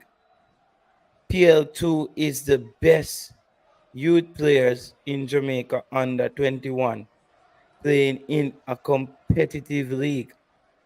The best youth players out of Jamaica, getting the right sponsors, getting schoolboy footballers fresh out of schoolboy football to where the competition is not that stiff. Imagine a schoolboy footballer coming out of schoolboy football and you just throw him in a game against Penny Cook and them big defender there. McCallum, they go up against some big defender in the JPL. They might be better tactically, but they might come up under some hard pressure. So that's where I think a lot of overseas countries, they have these more transitional leagues where there's a transition between schoolboy football into the professional. Well, Jamaica, you jump out of schoolboy football and you just throw in at the deep end. JPL. I know a lot of people might say, JT, the quality in the JPL is not as good. However, it's still physical sport. You're playing against grown men, 30, and adults. They're playing. Some man play for them bread, them life. Some man want a contract. Gunner's boss say, how will Jamaica get in line with the rest of the world when we are waiting on what? Yo, me live, me live. Yo, you hear me? Yo, Yeah. me live. I said the radio. Right. Yeah. Yeah, we did just there the radio load in our back. We did just there chop it up with the people them a little bit as far as well, the discussion right now, Gunner's boss come drop a grenade and cut. He must be a local youth in the youth team. And then you have some people that say, you know, gonna a madness that sounds xenophobic. But I think like for the U15, I don't think we should bring in any players from overseas. No, No, I agree. You know why? It is just have to just improve on the coaching, the technique, and make the youth them improve within themselves. Them already have the attribute of playing football and everything. Just make them improve. yeah. Diet, proper diet and nourishment, proper ball handling, development. But overall, What I saw in Penny, what I saw in Sweden with the U15 youths, bro, they don't look around their shoulder and scan to realize where they are on the field. You see, if they do that, they would have so much more time on the ball. And I want to tell you one thing that I learned. You know, I tell you when I left Jamaica, while playing in I remember we live. People hit the like button. Yeah, people man. hit the like button. I remember when I was in playing college ball. One thing I noticed. There's two things. One thing I noticed when one of the cultural differences playing soccer is when I hear them say time. So when me get this ball, if I glimpse over my shoulder or anything, them gonna tell us that time. That means that we can turn. They are talking to you. We don't have that. We don't have that in our culture where we are being the next two eyes for our players, our team members. Time. That means that once I hear time, I can do. Once I hear a place a time, I can turn the ball. Take your time on the ball and turn. Not even take your time, but basically there's no man on. No one coming on to you. That means you can turn and freely do what you want to do. But once you hear man on, you know, sir, you have an opponent on you. But once you hear the word time, I say, well, all right. A few years ago, you know, when I was a youth, there was this coach who came from Israel. I think his name is Mark Mendel, right? From a little youth, so he was coaching a team named Swallowfield and some other major teams, Tivoli. But he brought the international coaching thing with him. And one of the things, at the time when I was youth, Bingy Blair was playing for Waterhouse, Jamaica. And Bingy came back. And when he was telling us, as you said, one of the things he learned, he was told by Mark Mendel, always glimpse over your shoulder before the ball comes to you. If your choice coming to you or a pass, look left, look right. And when he said that, I was like, damn. Coming into that system where you look now in the first world, now the modern day football, that's why you see all the players are doing, them glancing over them shoulder. And see you bring it up right now? See you just bring it up? The players are not glimpsing over their shoulders to see where they are, where they're at on the pitch. Yeah. So these are them little thing, yeah? Because them operate mostly off adrenaline. Yeah. So not the awareness of the football field, the awareness of your opponents. These are some of the things I'm really lacking where them need to develop on. And as I say, we have the coaches or even John Wall can say, yo, we need these sort of things. And you find this out, they can say, yo, make the youth them aware of them things here. Yeah, start look over your I shoulder. saw that, man. And that was what the other team that they were playing against had, the Croatian team. They just run and looking. They just look, because it's when you're looking around, sometimes you realize you're not even under pressure. Our players plays like they're always under pressure. Right. Okay. Facts. Yeah, so it make a difference. No. So with that U15, right? Solid. JT. What else did you see? That Gunners Boss come. And when I think with Gunners Boss, that's his opinion. And I think he's not even aware of what's really going on. I think Gunners Boss lack the whole awareness of football overall and the development of Jamaican football and how we can go forward, because we can't rely. At U15, we really need a coach. And the coach, it's a simple things like what I just point out, looking over your shoulder. Mm-hmm. These are things that we need coaches to from prep school, primary school, high school, telling the players these things and trying to drill it inside of them. That means that whenever you're playing, just like how you can have 3 touch, and once you go 4 touch, you lose it. All right, it's the same thing. If you have a little scrimmage and you're coaching, and if you can say before this ball come to you, you have to look left and look right, and you don't do that. You blow. That means him automatically start developing at that sense, you know. So yeah, before this ball, if you go to your player for this ball, and once him go look on left, right, and him pass the ball to you, you're good. Yeah. If you don't, guess what happens? Oh yeah. But how you feel about the squad going in up against Mexico in a week or so? And we're today is the day for players to be in camp. Last night, Howard and I was on the thing last night discussing it, and you disappeared, brother. Yeah, me fall asleep, bro. Me wake up and see on a gun, and I say, whoa. Yeah, man, we had a really good conversation based on, you know, and one of the things we were talking about, and from my opinion, we need Jamaica lacking that one man who can dictate and control the game. And I think Gray, if Gray is fit, Gray should be that number 10 man moving in and out. He's the one dictating. But you think the coach is brave enough? You think the coach is brave enough to experiment at this point, though? Does he give you the? No, you have to get that. We're gonna take it at a level where this is a tournament. We're not playing for anything basically in this tournament.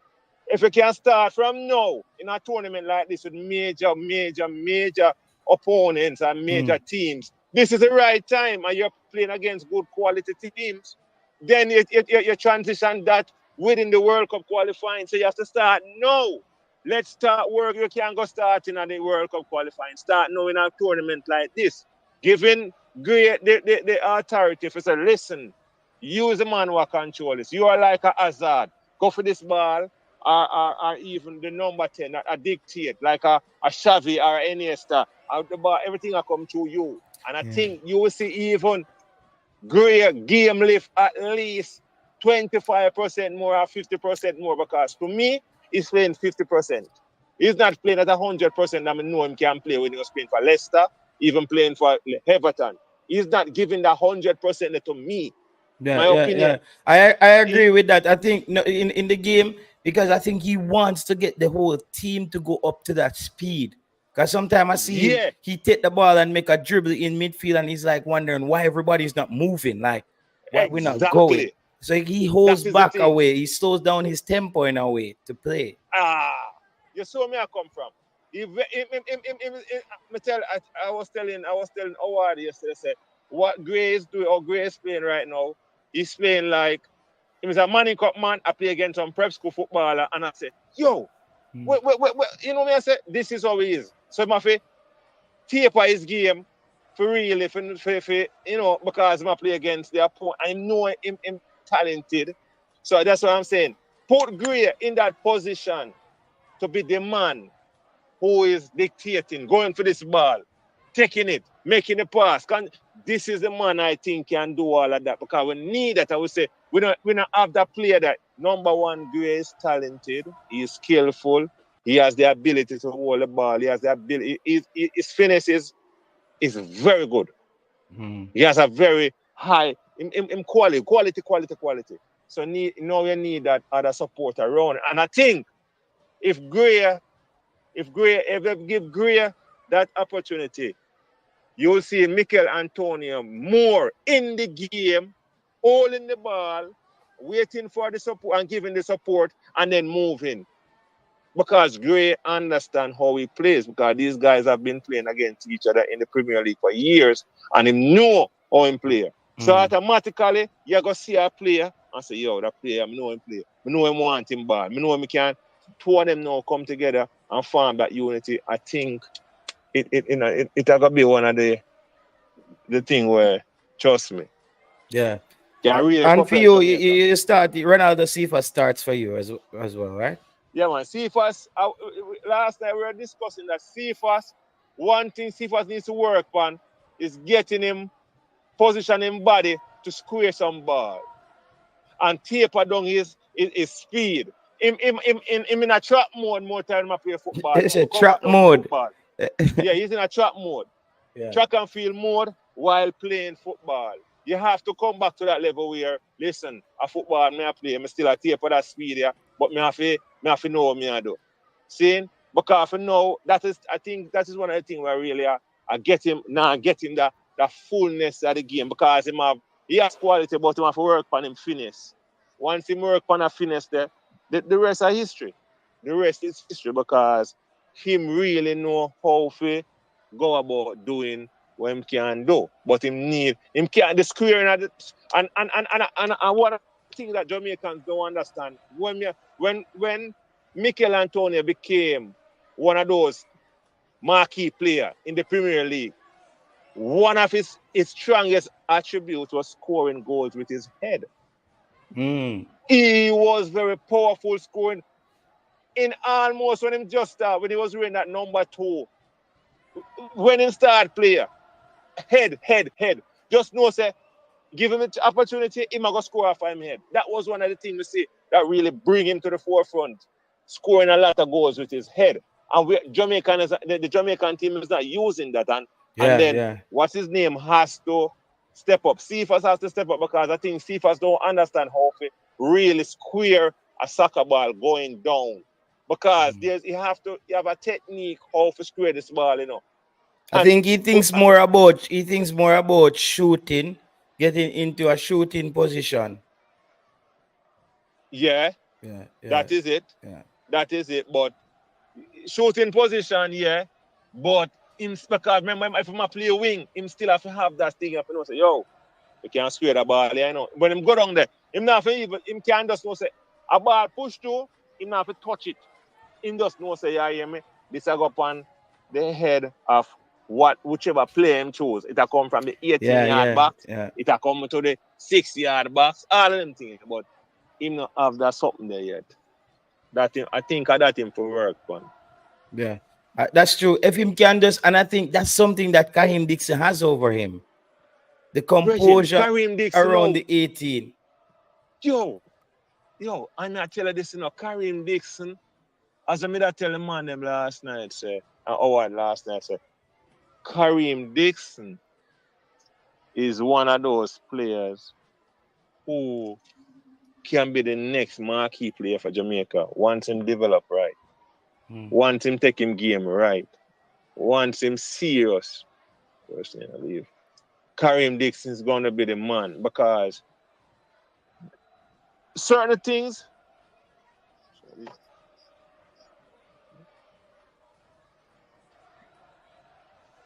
The coach once him leave. Yeah. It's a once him leave. Once him leave Jamaica or go in a system where you don't know, sir. Listen to me. And a joke thing. I think Kaheim Dixon is one of just when I was watching him playing schoolboy football, certain goal that Kaheim Dixon scoring now. You can just you mirror it with even international play, you know. It's a quality. And that's why I stick on to early on when I say, all right, I'm a fan of this player because I'm convinced. I've seen him scored enough goals different ways for me to be. He scored enough goals in different ways. There are players who get you goals just a certain way. I feel like he gets you goals in many different ways. And that's a skill by itself as well. That's true. And watch it now. It's just like shooting. You transition for if you play under 19, under 20, under whatever, the same attributes we have, you only improve on it and scoring goals is a class by itself. A lot of players can't score goals, but Kaheim Dixon know how, where to position himself, where to put the ball. That means out of the reach of the keeper. Yeah. And this guy has shown it over and over to say, yo, he know it. That's why I rate him. That's why I say, this youth here, are the next genius. Just by watching him. It's just like you watch a Messi when Messi was young. And so Messi deal with players, other players, destroy Yeah, because them. you know, our score next goals. thing to Penny, like people, when we look at a Jamaican player, they might not be developed. But when you look at a lot of youths around the world who are good footballers, you spot them early, around a certain age, regardless of with them they are player. True. You know, so I think that Kaheim Dixon is one for the future. And it's just, bro, it was a little bit deja vu when me see the man run out. I mean, I say him jersey look big like Walter Boy upon him, but you know when Walter Boy like them say Lego the board, like them I say Lego the pearl, like you know when Rene Simon was a punish him and I'll keep him on the bench, him get him 10 and him gonna run out. I saw Dixon look. Yeah. Not just him. We can look for even a young Messi coming out in jersey look smart, big for him too. Remember that too. Yeah, when man. everybody else jersey look fit them, Messi jersey look. So it's you know it represent the fact him young and I come up. But yo, Kaheim Dixon, him just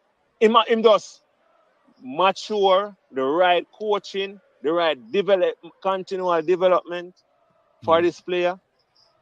Yeah. He's going to be one of the talk about for Jamaica in the long run.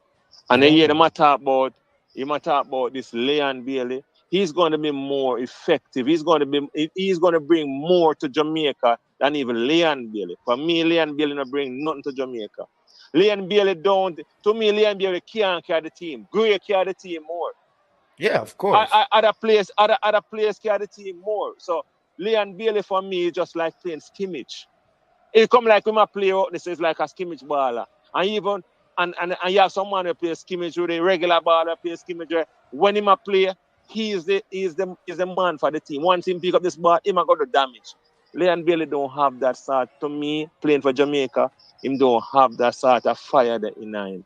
Him just is like. You think him you think that just because him overcomplicate the game, or you because maybe you know at your club, you know, it's a contract, money is on the line, while on the national team you're just really playing.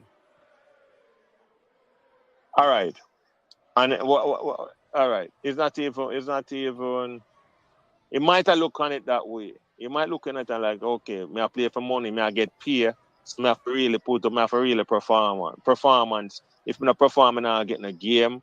I might get, you know, that is one of the things it might have look into. But at the same time, with your patriotism, that have to come into place. You're representing your country, you're representing a nation, not just a nation of an island, but even the Caribbean, because at the same time, one Jamaica is like the whole Caribbean in the sense of the followers that we garner.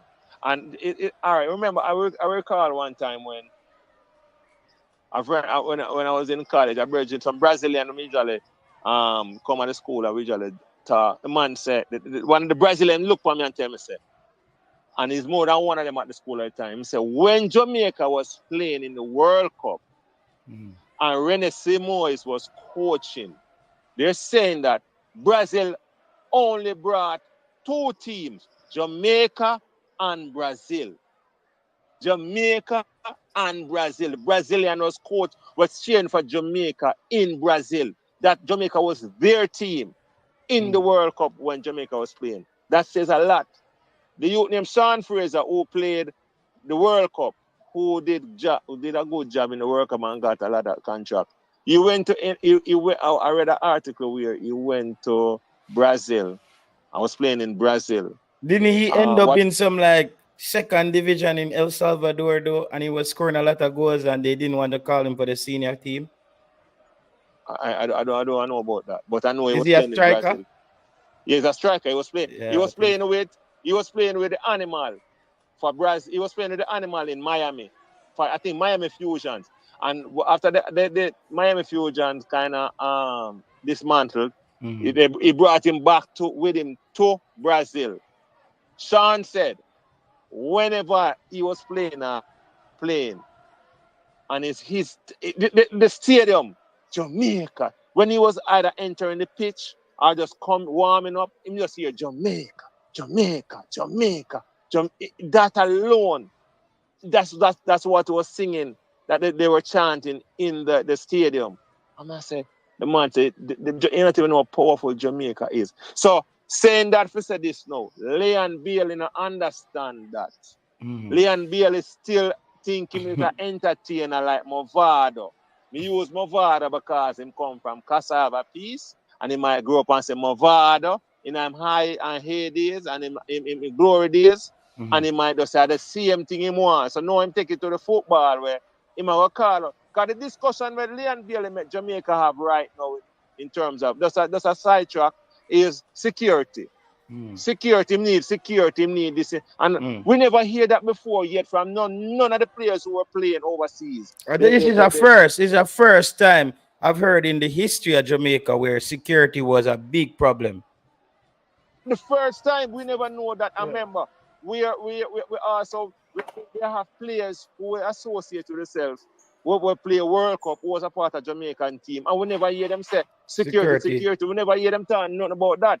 So him coming now with this sort of mentality, that's a show you say, and things like these, I think affect his game. Because if he cannot talk about this now, and now look into himself and listen, the court say every man's supposed to meet up at the hotel at X point, and you're not there. Everybody's supposed to leave at this point, and you're not leaving with the team. What does I tell you? Say you have your own way. So barn out that, no, you have to call a spade a spade. That is why I'm saying no. Things like these affect his game. And him now give 100% to Jamaica when he's playing.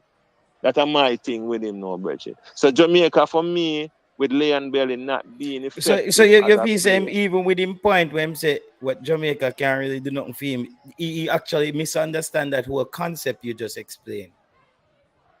He misunderstand the concept. Yeah. He misunderstand the concept. Because Jamaica can't do nothing for him. Him already is a Jamaican. And just by going overseas and go play, just if I'm going to Brazil now, they will call him Jamaican, because you're Jamaica and you represent Jamaica. So for that whole point there, you are considered one of the, you're something. Everybody know Jamaica. Yeah, but somebody said Pristine said the man said him have mental issues.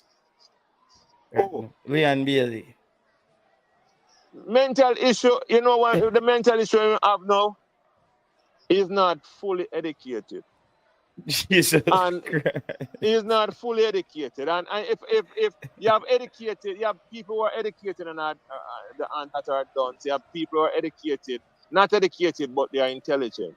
And for me, he's not using his intelligence as right now. And then he's been influenced by someone who's have a bias towards a lot of programs, a lot of football body in Jamaica. So him don't have him he's not thinking on his own. He's being coerced into thinking that, listen, this is the way, you know. So he might think that way. So for that reason there, he have a mental issue going on with him. And it's only evidence based on his action that he's doing right now. And for me, I think in the long run, him not playing in the Copa can affect his career going forward, because that. Listen, right now, in the sense that players looking at him as you're not really a team man, you know. Right now you have how many tournaments are going to play this summer right now? There's a lot of tournaments. Just check it. How many players tournament playing right now in the world? Yeah, a lot of players are playing in the Euros right now. All right, you have the Euro. Which other one you have? And then you're gonna have the Copa America. Okay, and which other one you have? I'm not sure. I don't know what they have. Asian Cup coming up. Asian. They must have something in Asia too. So you see, all of them players right now who are playing in the Premier League. All of these players are playing especially Asians are playing in this tournament. What about the ones now who are playing Euro? All of these players who make them team are playing in the Euro. And I know for them that love to play. Just like the guy who played scored for Brazil, the 4th goal for Brazil. What's his name? Emery. Emery was 3 days or 4 days before I said that Emery wasn't in the squad. And they called him immediately. I don't know what happened, but they called him, and right away he came and he fit in and him come score. So that's try to say, if Emmy was like a Leon Bailey, I say, yo, I'm good, man, I'll take my vacation. He wouldn't be highlighted right now. So me I try to show you say Leon Bailey, this can hurt him stocks, his stats is in the long run, because here it is now, players willing to take up the mantle to go play for their country if they're being called up to. So him not refusing, not being injured just by personal, it's not even he has a family emergency or anything like that. Yeah. He's not willing But to do what would you say to some people who are saying that maybe we are not taking the mental health situation as serious because Jamaica, as Jamaicans, that's not something we usually take serious. So I say, man, get it together. Maybe you think we're not looking at it from that side as well? Yeah, but he's not willing to be. He's not willing. All right. If we are looking at it from that point of view, remember Jamaica. If we identify that he's not willing to be subjected to that sort of what I call it now, interrogation or therapy. He's not, because for him he's okay. That is a thing too. For him, everything is okay for him. He's not looking at the onset of what's really going on. I'm gonna think him of a mental thing. I just think he's not that educated. He's not well read. He's not. He doesn't have those attributes. We can say, okay. If you ask him a question right now, when was the last time he read a book? He can't tell you. I have other players who are very educated, who read and put themselves in some position, or even play a game, but them read to understand. Because remember, the people must say, Carla, you're still not understanding what is mental health. Who's not understanding what mental health? You. They're saying you're not understanding what's mental health. Well, you mean not understanding what mental health is? Mental health is. As a matter of fact, them should them say mental health. They can't use them two together. The health and the mental, no. Mental disturbance then. Put it that way.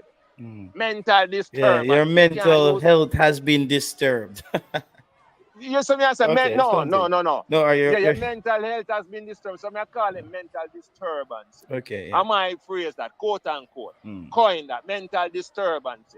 If you have a mental disturbance, I know, because if you have a mental disturbance, your action will be very, very, very, I would say very unpredictable. Very unpredictable. If you have a mental disturbance, you will be very unpredictable, because at one point you'll be just like, all right. Take for instance now the president of the United States at this summit, when everybody was looking at one direction, he was wandering to the next direction, looking at the next side. These are mental disturbances, or putting case in point. Him can't take up his phone and start call and say, him think him see 5 man run him down, or man a trail him.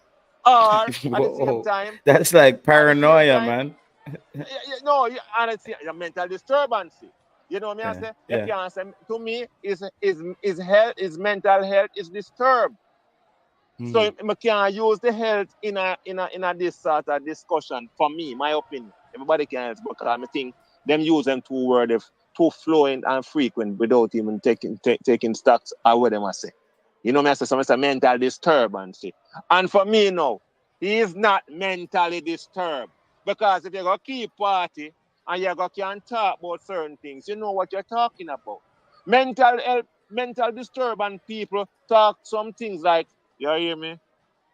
Things like, guess what happened? I want you be having a discussion, you just wander off and say, so I should have scored that goal 2 years ago, or I should have passed that ball to this player, and they were like, what are you talking about?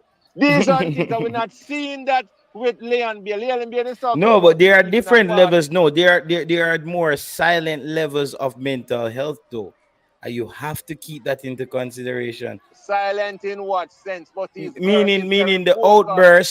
outburst doesn't merit the conflict that's happening behind the wall of that Yeah, person's face. So you can't say if the person is not really acting out, there's also more quiet layers beneath No, but no, in mental health. his case, in his case, he's having outbursts. He's going on, he's doing interviews. He's Oh talking a my lot of crap. God. I remember this too, you know. Oh shit. That's how you Look look on at the other it. side. That's how you look at it. Look on all right, watch it. If he's having mental issues, remember he's at a club. He's at a club that is a professional club. I remember a few years ago when that German individual took his life on the train, and a lot of players take them life when them reach certain age in this football world. It's not being publicized, but it's there, right? But a lot of players take them own life. And we see that too. We see that. See? And they're saying that mental health. Some of these guys are what? They're suffering and they weren't saying anything. I said them take them life. So I know at the clubs now they have programs and systems set up for players who are facing these sort of traumas. If that was the case, Leon Bailey is one of the marquee players for Aston Villa. He is in the public eye. He's on a lot of like mini shows and programs within the English region. He's doing little stuff here and there, right? If he was having a mental issue, it would have been identified and they would have him not going to the public certain way. They would have try and protect him. So suppose the case is he didn't disperse that information to Aston Villa, and it's more a personal thing from a Jamaica level. No, remember, not even Jamaica level, but he has been in Europe for the last around the last 10 years, he has been in Europe. So I'm trying to tell you this now. They would have identified from Leverkusen, from some Genk, all of these things, they would have identified all of these things already. So me I say, Virgin, so what me I try and make you know, sir, right now, say, you have people who study players and observe players at these clubs. Saying that with all the pressure that is going on, that the Premier League takes, and the different sort of thing that players face.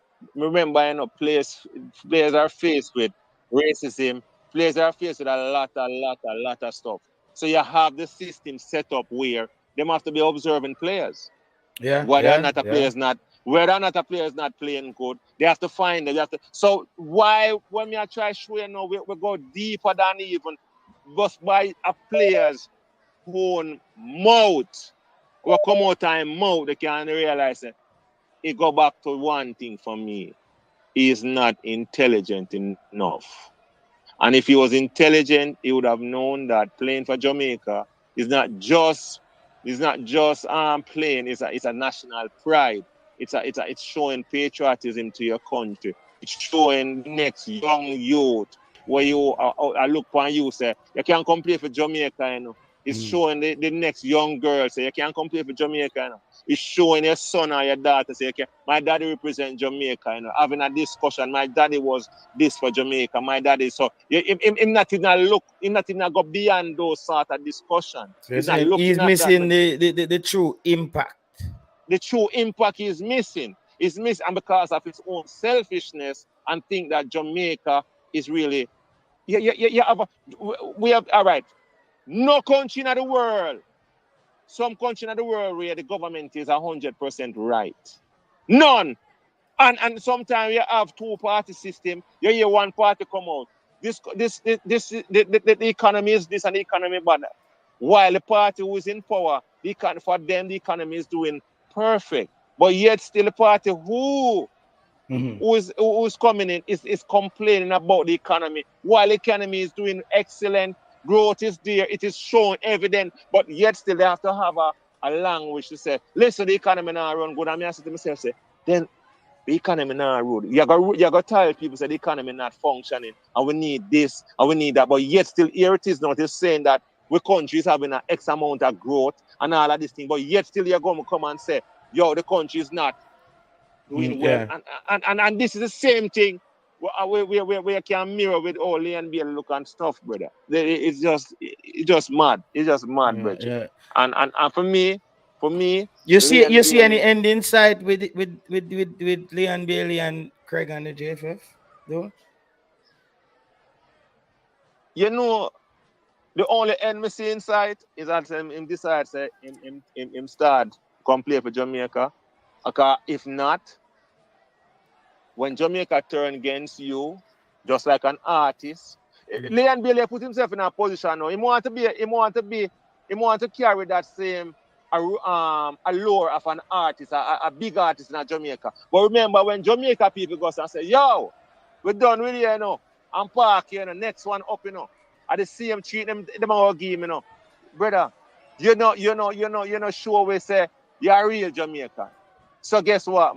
To the next side. The next ball will come up. One more actually say, since you said that, more ask you a question because this is something that I've been thinking about. Do you think that us as fans, we are projecting our passion and love for the game and love for our team onto Leon Bailey? Maybe he sees football just as, you know, a thing when me just do, me do it as a job and me get paid and then me take some time off and me chill and them thing there. You think maybe sometimes we are projecting our love for the sport and passion onto certain players who maybe just doing it for fun? All right. Yeah, we are doing that also because our thing is just like this now. If we are playing a pick up football on a Saturday or Sunday, when you drive up at this football field, you know, remember, you know, we are playing it's like a pickup, right? Pickup. Just I show you from this standpoint. It's a pickup game on a Saturday morning or a Sunday morning, you know. But guess what? We still play for pride. We know, say, listen to me. If we win this Saturday morning, we keep tab. So at the end of the year, the team that win either skins or shirt who wins the most, them have the bragging right at the end of the year. Yeah, you get to me I come from. Yeah, but when you move into the pro sphere,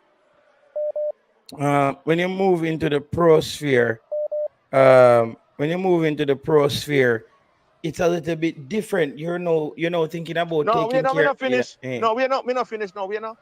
Remember, you just say a thing, you know. So we are project our thing on Leon Bailey stating that, listen to me, brother. We are project the fact, say, if you decide to come play for Jamaica, we want to see you do what you're supposed to do. A score goal, a run back, a do what you do on the football field because you decide you want to put on the gears. If you don't want to put on the gears, leave then. There are players and past players and people who never play the game, the sports, but yet still very, very, very entwined and want to be a part of the thing. And them can talk them own opinion also. But so for Leon Bailey now, people are going to project their own thing because guess what happened now? As past players, some simple thing we know say supposed to do in a certain thing and you don't do it. Well, you got hear people are going to lash out. And at the same thing with Leon Bailey now, if you don't see you do that, people are going to lash out against you. We're going to say, yo, you could have do that. Make we say, good try then, or not a bad try, or you tried.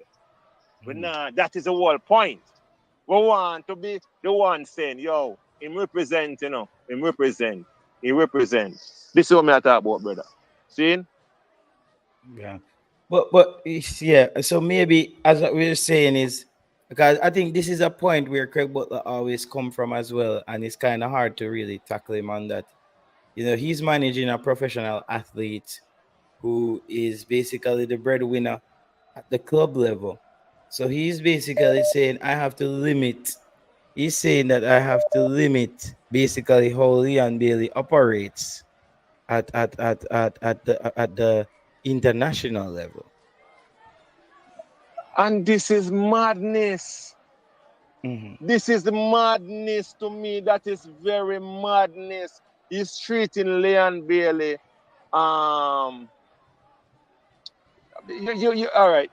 That is that, and that is opinion, and that that if you're going from that standpoint, you're looking at it is not, it's not even a club. If there was a club, Yeah. Persia is representing Phoenix. But he's okay, looking but yeah. he's looking at it as a thing where he's managing Leon Bailey in a way where, listen, So what's his main game? What's his goal? I don't know. I don't know what's his His goal. goal is, if he's managing Leon Bailey in that sense, the bottom line is, if he's managing Leon Bailey, you know what he's looking at?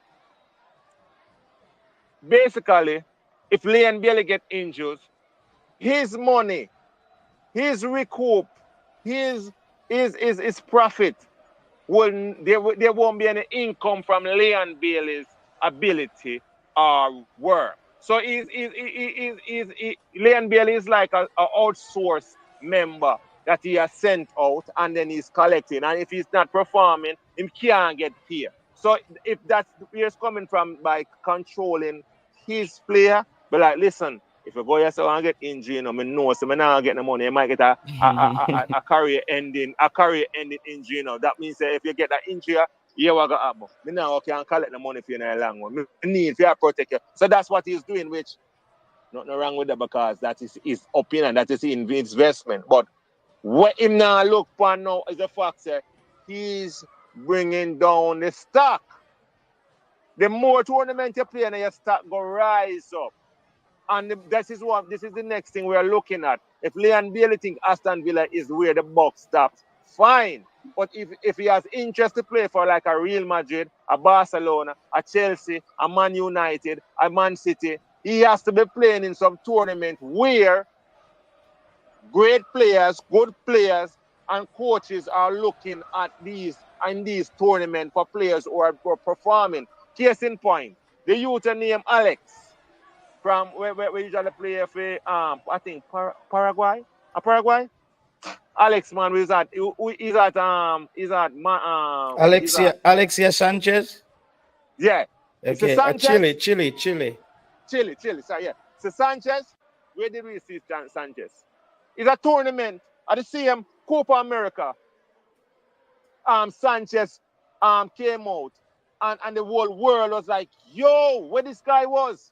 And then not just Sanchez, but even the Colombian also were the number 10. Yeah, the one who end up a Madrid. Yeah, a Copa America, a Copa, I see him for sure. All right, so at them tournament, you know, make people say, yo, go on him. Leon Bailey no miss the mark with them thing, ya brother.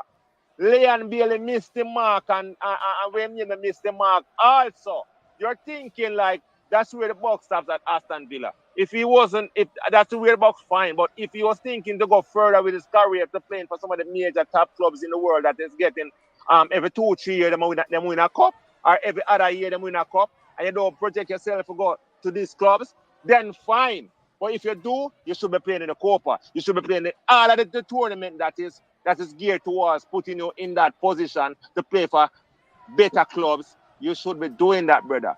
Alex Sanchez, the youth from Colombia, at them tournament, you see me now, him come cement himself on the world stage and said, this is it, because Copa is a world tournament. And guess what happened? He never, he missed the opportunity. You don't know if you're going to get that opportunity again, brother. You see me, I say, brother, I hear so if you come show, say, all right, here what happened. All right, Real Madrid, him become dominate, score goals. Guess what happened? Automatically, Aston Villa starts say, yo, with him, they now look on the other side, you know. Aston Villa in it for make money, you know. And that me I try to tell you, if Aston Villa realize, say, yo, you not try to do anything to improve your stocks. That means that if we sell you, we can make a bag of money for you also. You're just here, just like, okay, I'm relaxed, I'm good right here. You get to me I come from? There's a lot of intricacy in the whole point of this thing and the business aspect of it, you know, brother. If Aston Villa say, yo, you now put yourself to increase your worth. Your joke. Or you increase your worth by playing in some tournament that is subjected by FIFA, that is subjected by other big teams, other coaches looking into these things, and scouts looking to say, yo, this guy, we want him because him really dominate in this tournament. Them thing I'm not look and that's what I tell you, say, come back down to what? Intelligence. Come back down to that. If you're done, you're done. And I'm out. So JT, I have to run right now. Yeah, man. I have All something right. doing. So We catch up. with you, All brother. right, my brother. All right. Yeah. Yeah, man. We have I think Tundes and Tundes, you there? Yeah. Greetings to all sacred niggas of our planet. Greetings to the good people doing good things all over. Babatunde and the nation alive day and night. Greetings, JT. Yeah, man. Bless up. And we have you and we have Gunners boss. All right, you're up to Gunners and Yohan. No, it's just the three of us now. All right, cool. All right, so our topic of discourse today is just we're looking at the squad. Yeah, what we were looking at mostly what's the best time that team should really assemble, how much time you really need to nail down, because I kept going off what I've heard in the Euro games yesterday where one of the commentators is saying when on international break you cannot overload players with too much tactical notes in the international window. So it's more muscle memory of what we learned the last time around and try to. It seems like it's more system. It's just to learn more of a system than the tactical approaches. Well, it like I often say that your interest or your expectation would drive your preparation. Now, this part of the earth, same place how them call Jamaica, so we come to see over time that people were it's this thing how them call administration. We see that them like to shortcut everything, and yet they expect to get perfect results. So if I'm coaching, I like to make sure my preparation advance. My whatever expectation I generate is based on how I prepare my team. Now, if I don't get all of the necessary support or infrastructure for preparing my team properly, I limit my expectation. Now, I've been saying from a portion of moons and a portion of sunshine and rainfall ago, did the JFF or is the JFF providing all of the infrastructure where Coach Himir and him staff require in order to get this job done? The information I have is to say it's inadequate. But Coach Himir is not going to come out and say, listen, we don't ask for 3 practice match per month, I'm going to get none. I'm going to ask for these other things and they're not in place. So the expectation I have is only existing based on our level of preparation. So, for example, now I play my matches and things, even in my D Cup or my Manning Cup. When I have a match, so if I have a match down at Manning's and I coach Rossies, and I coach Morant Bay Technical or Morant Bay High School, there's certain logistics that I have to have in place way before match, I have to make sure things in place so I get my ball at them for acclimatize. Not acclimatize, but get used to the surface. Getting them used to the surface now, overstand. Okay, if there's no rain, we're supposed to have a even enough bounce. Once there's rain, we know what is going to happen. So that means our strategy and tactics change once rain start fall. And so I also now go on travel up on the same day that may have the match. So I have to put the things in place. So we're traveling from a day or two before. Now, when Jamaica playing overseas, I don't see that they're going like weeks before and so on.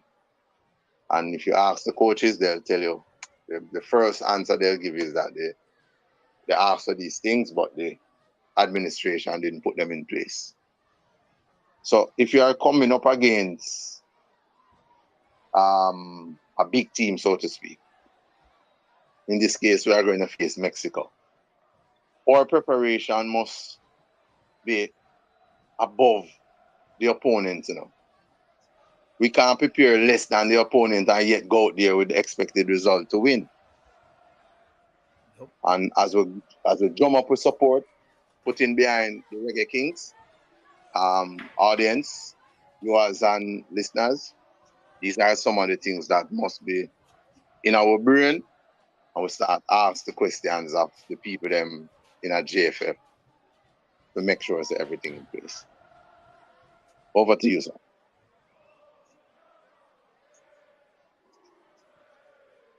Well, JT gone? All right. Until him forward.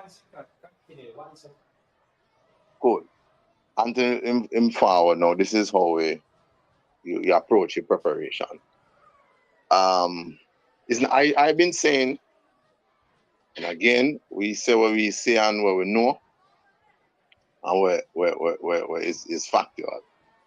The talent in a football, in the football space now, right across the planet, right across the earth, is not that. I don't see any place in our earth where have a better talent than Jamaica, you know. What they do have over us is proper infrastructure to harness, sustain, and develop the talent. Now, I can share a experience in Trinidad. You see, that thing, that pitch that were there, are the place of them called Stadium East. In Trinidad, most of the communities them have something like that, you know. That is the standard of which Trinidad is functioning. In Jamaica, so in order to have a little, you know, good surface, you have to go in at the stadium, or you go Stadium East, and the stadium pitch one fixed look like to a gully by here, it look like Fern Gully. But that is how Trinidad function. Proper lighting. Them have this thing what them call night cricket, where them use what we call tennis ball, and the communities them face off with each other and thing. Female teams, male teams. Yeah, proper lighting. You know, have a situation where you have to turn on your car light now to see the ball or to see the goal. But I say there, my people, that we may be at this stage now, but I am certain that we'll get better and we will surpass this level of thing what them call first world standard. That is how I see it is, but you know, we're in some situation, you know, and we have to take time to get better. So, ready again? Yeah, man. That was just a quick, fast commercial break. Step into our next leg of the show. Yeah, man. So as you were saying, is the preparation 1 week, because I think we have to kind of count I think a lot of people are not really counting the World Cup qualification games. Those games were actually preparation games as well. So some of these guys in the team would have gotten some international football before this camp. So I don't look at it as Jamaica is just finally going into camp. As I said, I'm not really panicking. Maybe for some people, they would like to listen. Jamaica cannot afford the same luxury as an England when it comes on to bringing players into camp. A lot of players in England, they can just assemble. Their partners travel with the team. There's the whole family. All these people. It's a different thing. Coming to Jamaica, a longer trip across the world. You're gone for a month. You have to think about that. Then that's your entire summer, your entire off season. It's the grind again. So I think you have to consider that a little bit. And I kind of see where the coach is coming from by allowing certain players just a little bit more time, because we want a fit Ethan Pinnock. He's going to come under a lot of pressure defensively in this Copa America. So, and this is a coach that doesn't like to get friendly games too close to his tournament games, because he basically likes to have fresh players. And I think he said that in a press conference. He likes to have fresh players. You have any take on that, Gunners? The mic is muted. All right, continue then, Thunders. All right, so the preamble I just gave is more in reference to things that has been taking place over a period of time, not necessarily for this particular setup. What I would add though is that in preparation, so leading up to the World Cup qualifiers, what level of preparation went in for the WCQ? My checks tell I that not much preparation was in place. But yes, good point that I bring forward to say the WCQ was part of the preparation for the Copa. Good, yeah, excellent. I don't agree with the premise that say Jamaica can't do as a England. And if you can't, don't have the expectation that England have done. Yeah, but we can't do what England is doing. People, everybody hit the like button, people, and big up everybody over there watching on Gold Rush TV as well.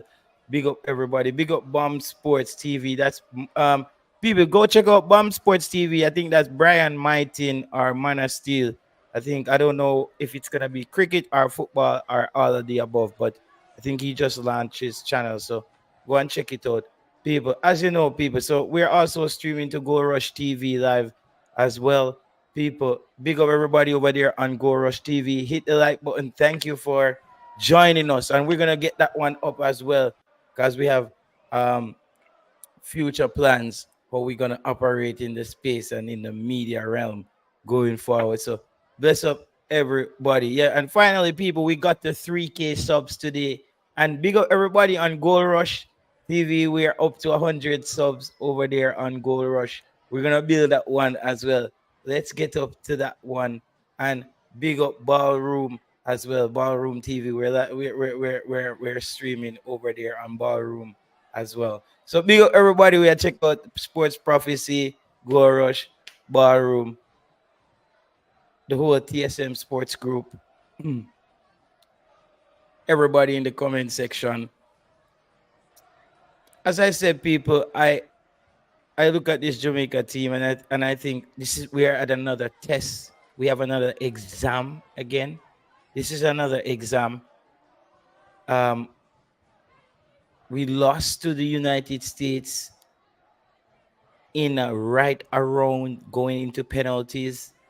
Felt like I don't really know who to blame there. Corey Burke had a brilliant header in the back of the net for the United States. So we can't really blame the team. Think we beat that United States team all the way up there. But I want to see our wins against the United States a little bit more convincing, meaning that we can do it again. A lot of times our performance against the United States seems to be these one-off performances where it seems like we get them on a good day. We want to move away from just getting them on a good day. We want to be able to line up and beat these guys. That's the goal. We need to line up as a Reggae Boyz team and hammer out a good win. Eat food mentality and mash up the island. Eat food mentality and mash up the island. Yeah. So exam again. Yeah, man, it's exam time again. And this is like a big exam here. This is like writing your thesis.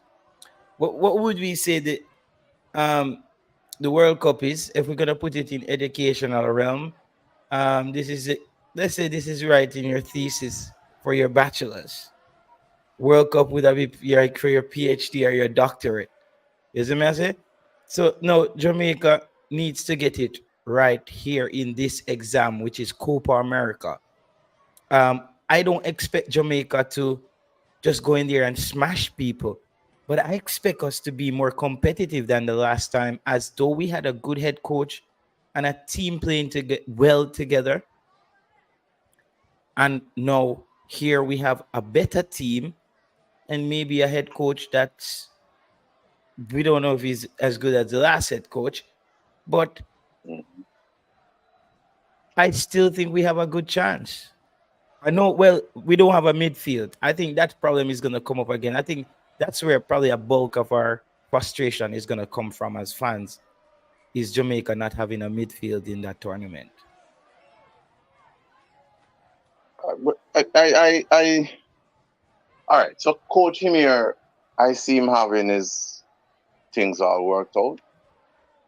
Am I unhappy with aspects of the preparation? Yeah. Mm. Is everything been done that is needed to get the sort of results that the supporters and the population is going to expect? No. What I would say to Coach Emir, and I have said before, but just for a reminder, Coach, just in case you forget. I know you're all busy like that. Culture.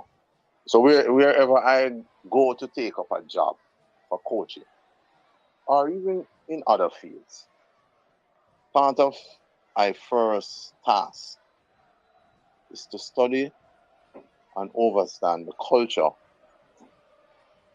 aka environment that I'm taking up this job in. Mm-hmm. Studying the culture help you to understand now how you're going to go about approaching this particular task. What are the do's and don'ts? What are the must do? What are the the things that you're going to do? The plan Z, the plan Y, the plan X, the plan I. All of these things is what culture helps to do. So I'm not around Coach Emir, so I don't know if the people who is close to him, in terms of those who he's working with, sharing these things with him and so on. We just saw a 3 hours ago article by the Observer. It's really grim who's writing the plot of the Reggae Boyz drama. So even the media is trying to twist this. They have it here. Should Netflix send a camera crew to film the affairs of the Jamaica Football Federation and its players? It would have a hit docu-series on its hands. There's never a month when JFF is not involved in controversy or controversy or controversy.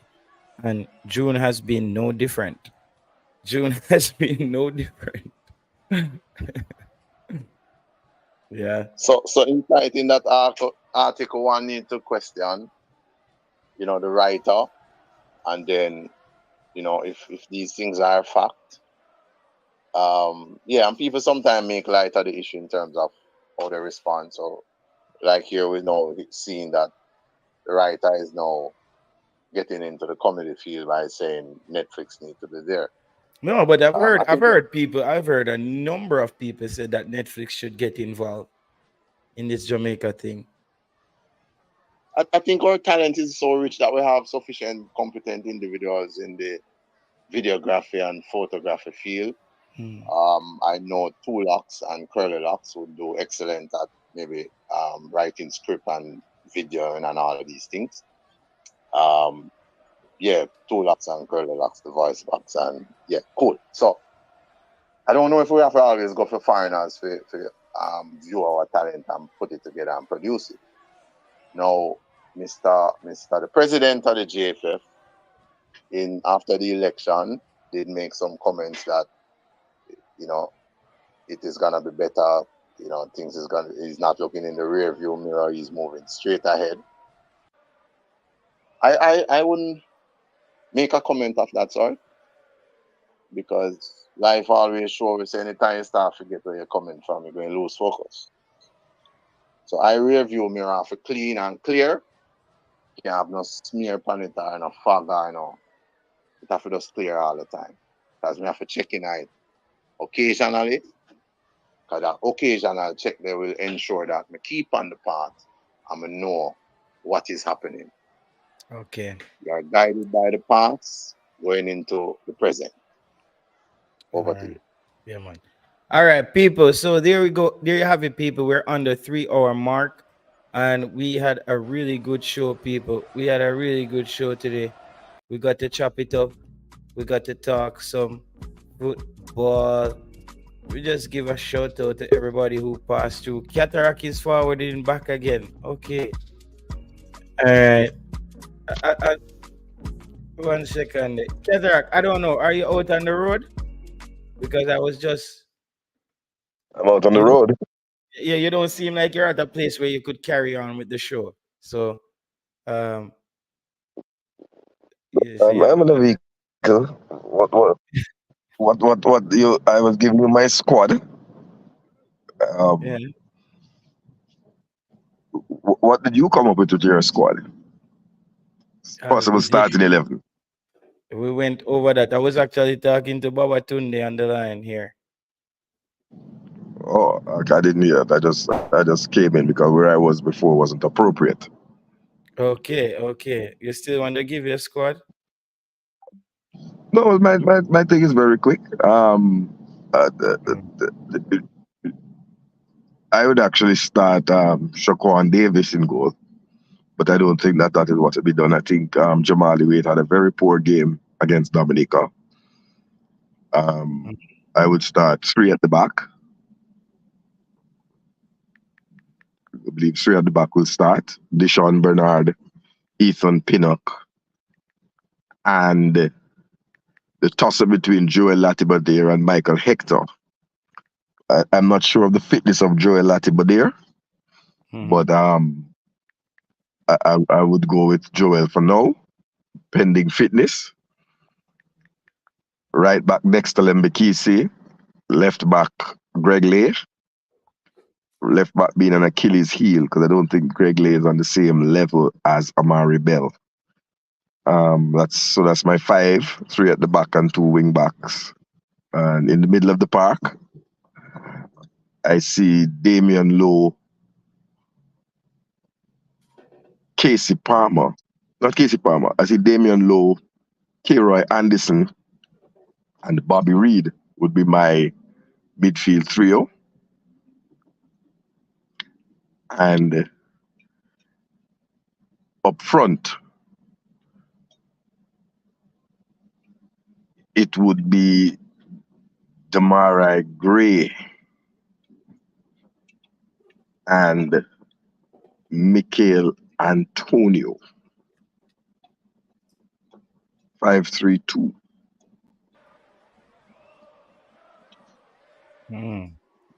How do you see that? You're going with the 2 strikers again up top. Yeah, yes, I'm going with 2 strikers up top. I just don't know. Even if it doesn't, it didn't work when it was Boza and Antonio, but I'm hoping that it works with Antonio and Demarai Gray. With Cephas coming off the bench when the Mexicans get a bit tired, if they do, and Boza and Cephas will be 2 changes if we need the goals. If we don't go behind, then, And this is in the Mexico game, right? It's all about defending it. And this is in the Mexico game, right? Pardon me? This is in the Mexico game. Yeah, man, to start the Mexico game. A team that will have a lot of possession, so I believe we have to be defensively sound, hit them on the counter. I'm going to toss up between Cephas and Griffiths will be a searing problem on the counter attack. But I'm not getting that finishing product from him. So that's why I made that decision. And we all looking for that finishing product from Cephas. Yeah, if you're an attacker, you have to give me finishing product. I think he will get there. But people, big up, as I said, big up everybody over there on Gold Rush TV as well, and Ballroom TV, everybody over there in the sports world that we're streaming to different locations around the world. Bless up on yourself, people. Yeah, man, the people them did forward back and never did do the heel up them. Just Marcus Garvey them pass through, Shamar Hall them, Travis Pesso, boss, everybody. Ball I kick them pass through to Brown Beer, One German, IT support. Yeah, man, check out IT support. Carnif pass through, Bum TV. What else we have here? Gaming boss pass through. Sherman Scott, One Sherman. Jerome 876, military boss pass through. Tycoon. Yeah, man, people, big up on yourself on the Sundays, 2 a.m. Monday morning right now for me, actually. It's 2 a.m. Monday morning. It's 2 a.m. Monday morning. I don't have work tomorrow still, so, you know, can get some time to rest up. Trayvon passed through, the Emperor. Yeah, man, big up everybody who passed through and bless up on yourself. Until next time, people, we'll be back. Once there's football, we'll always be back. All right? So, until next time, people, as I say, walk. All right?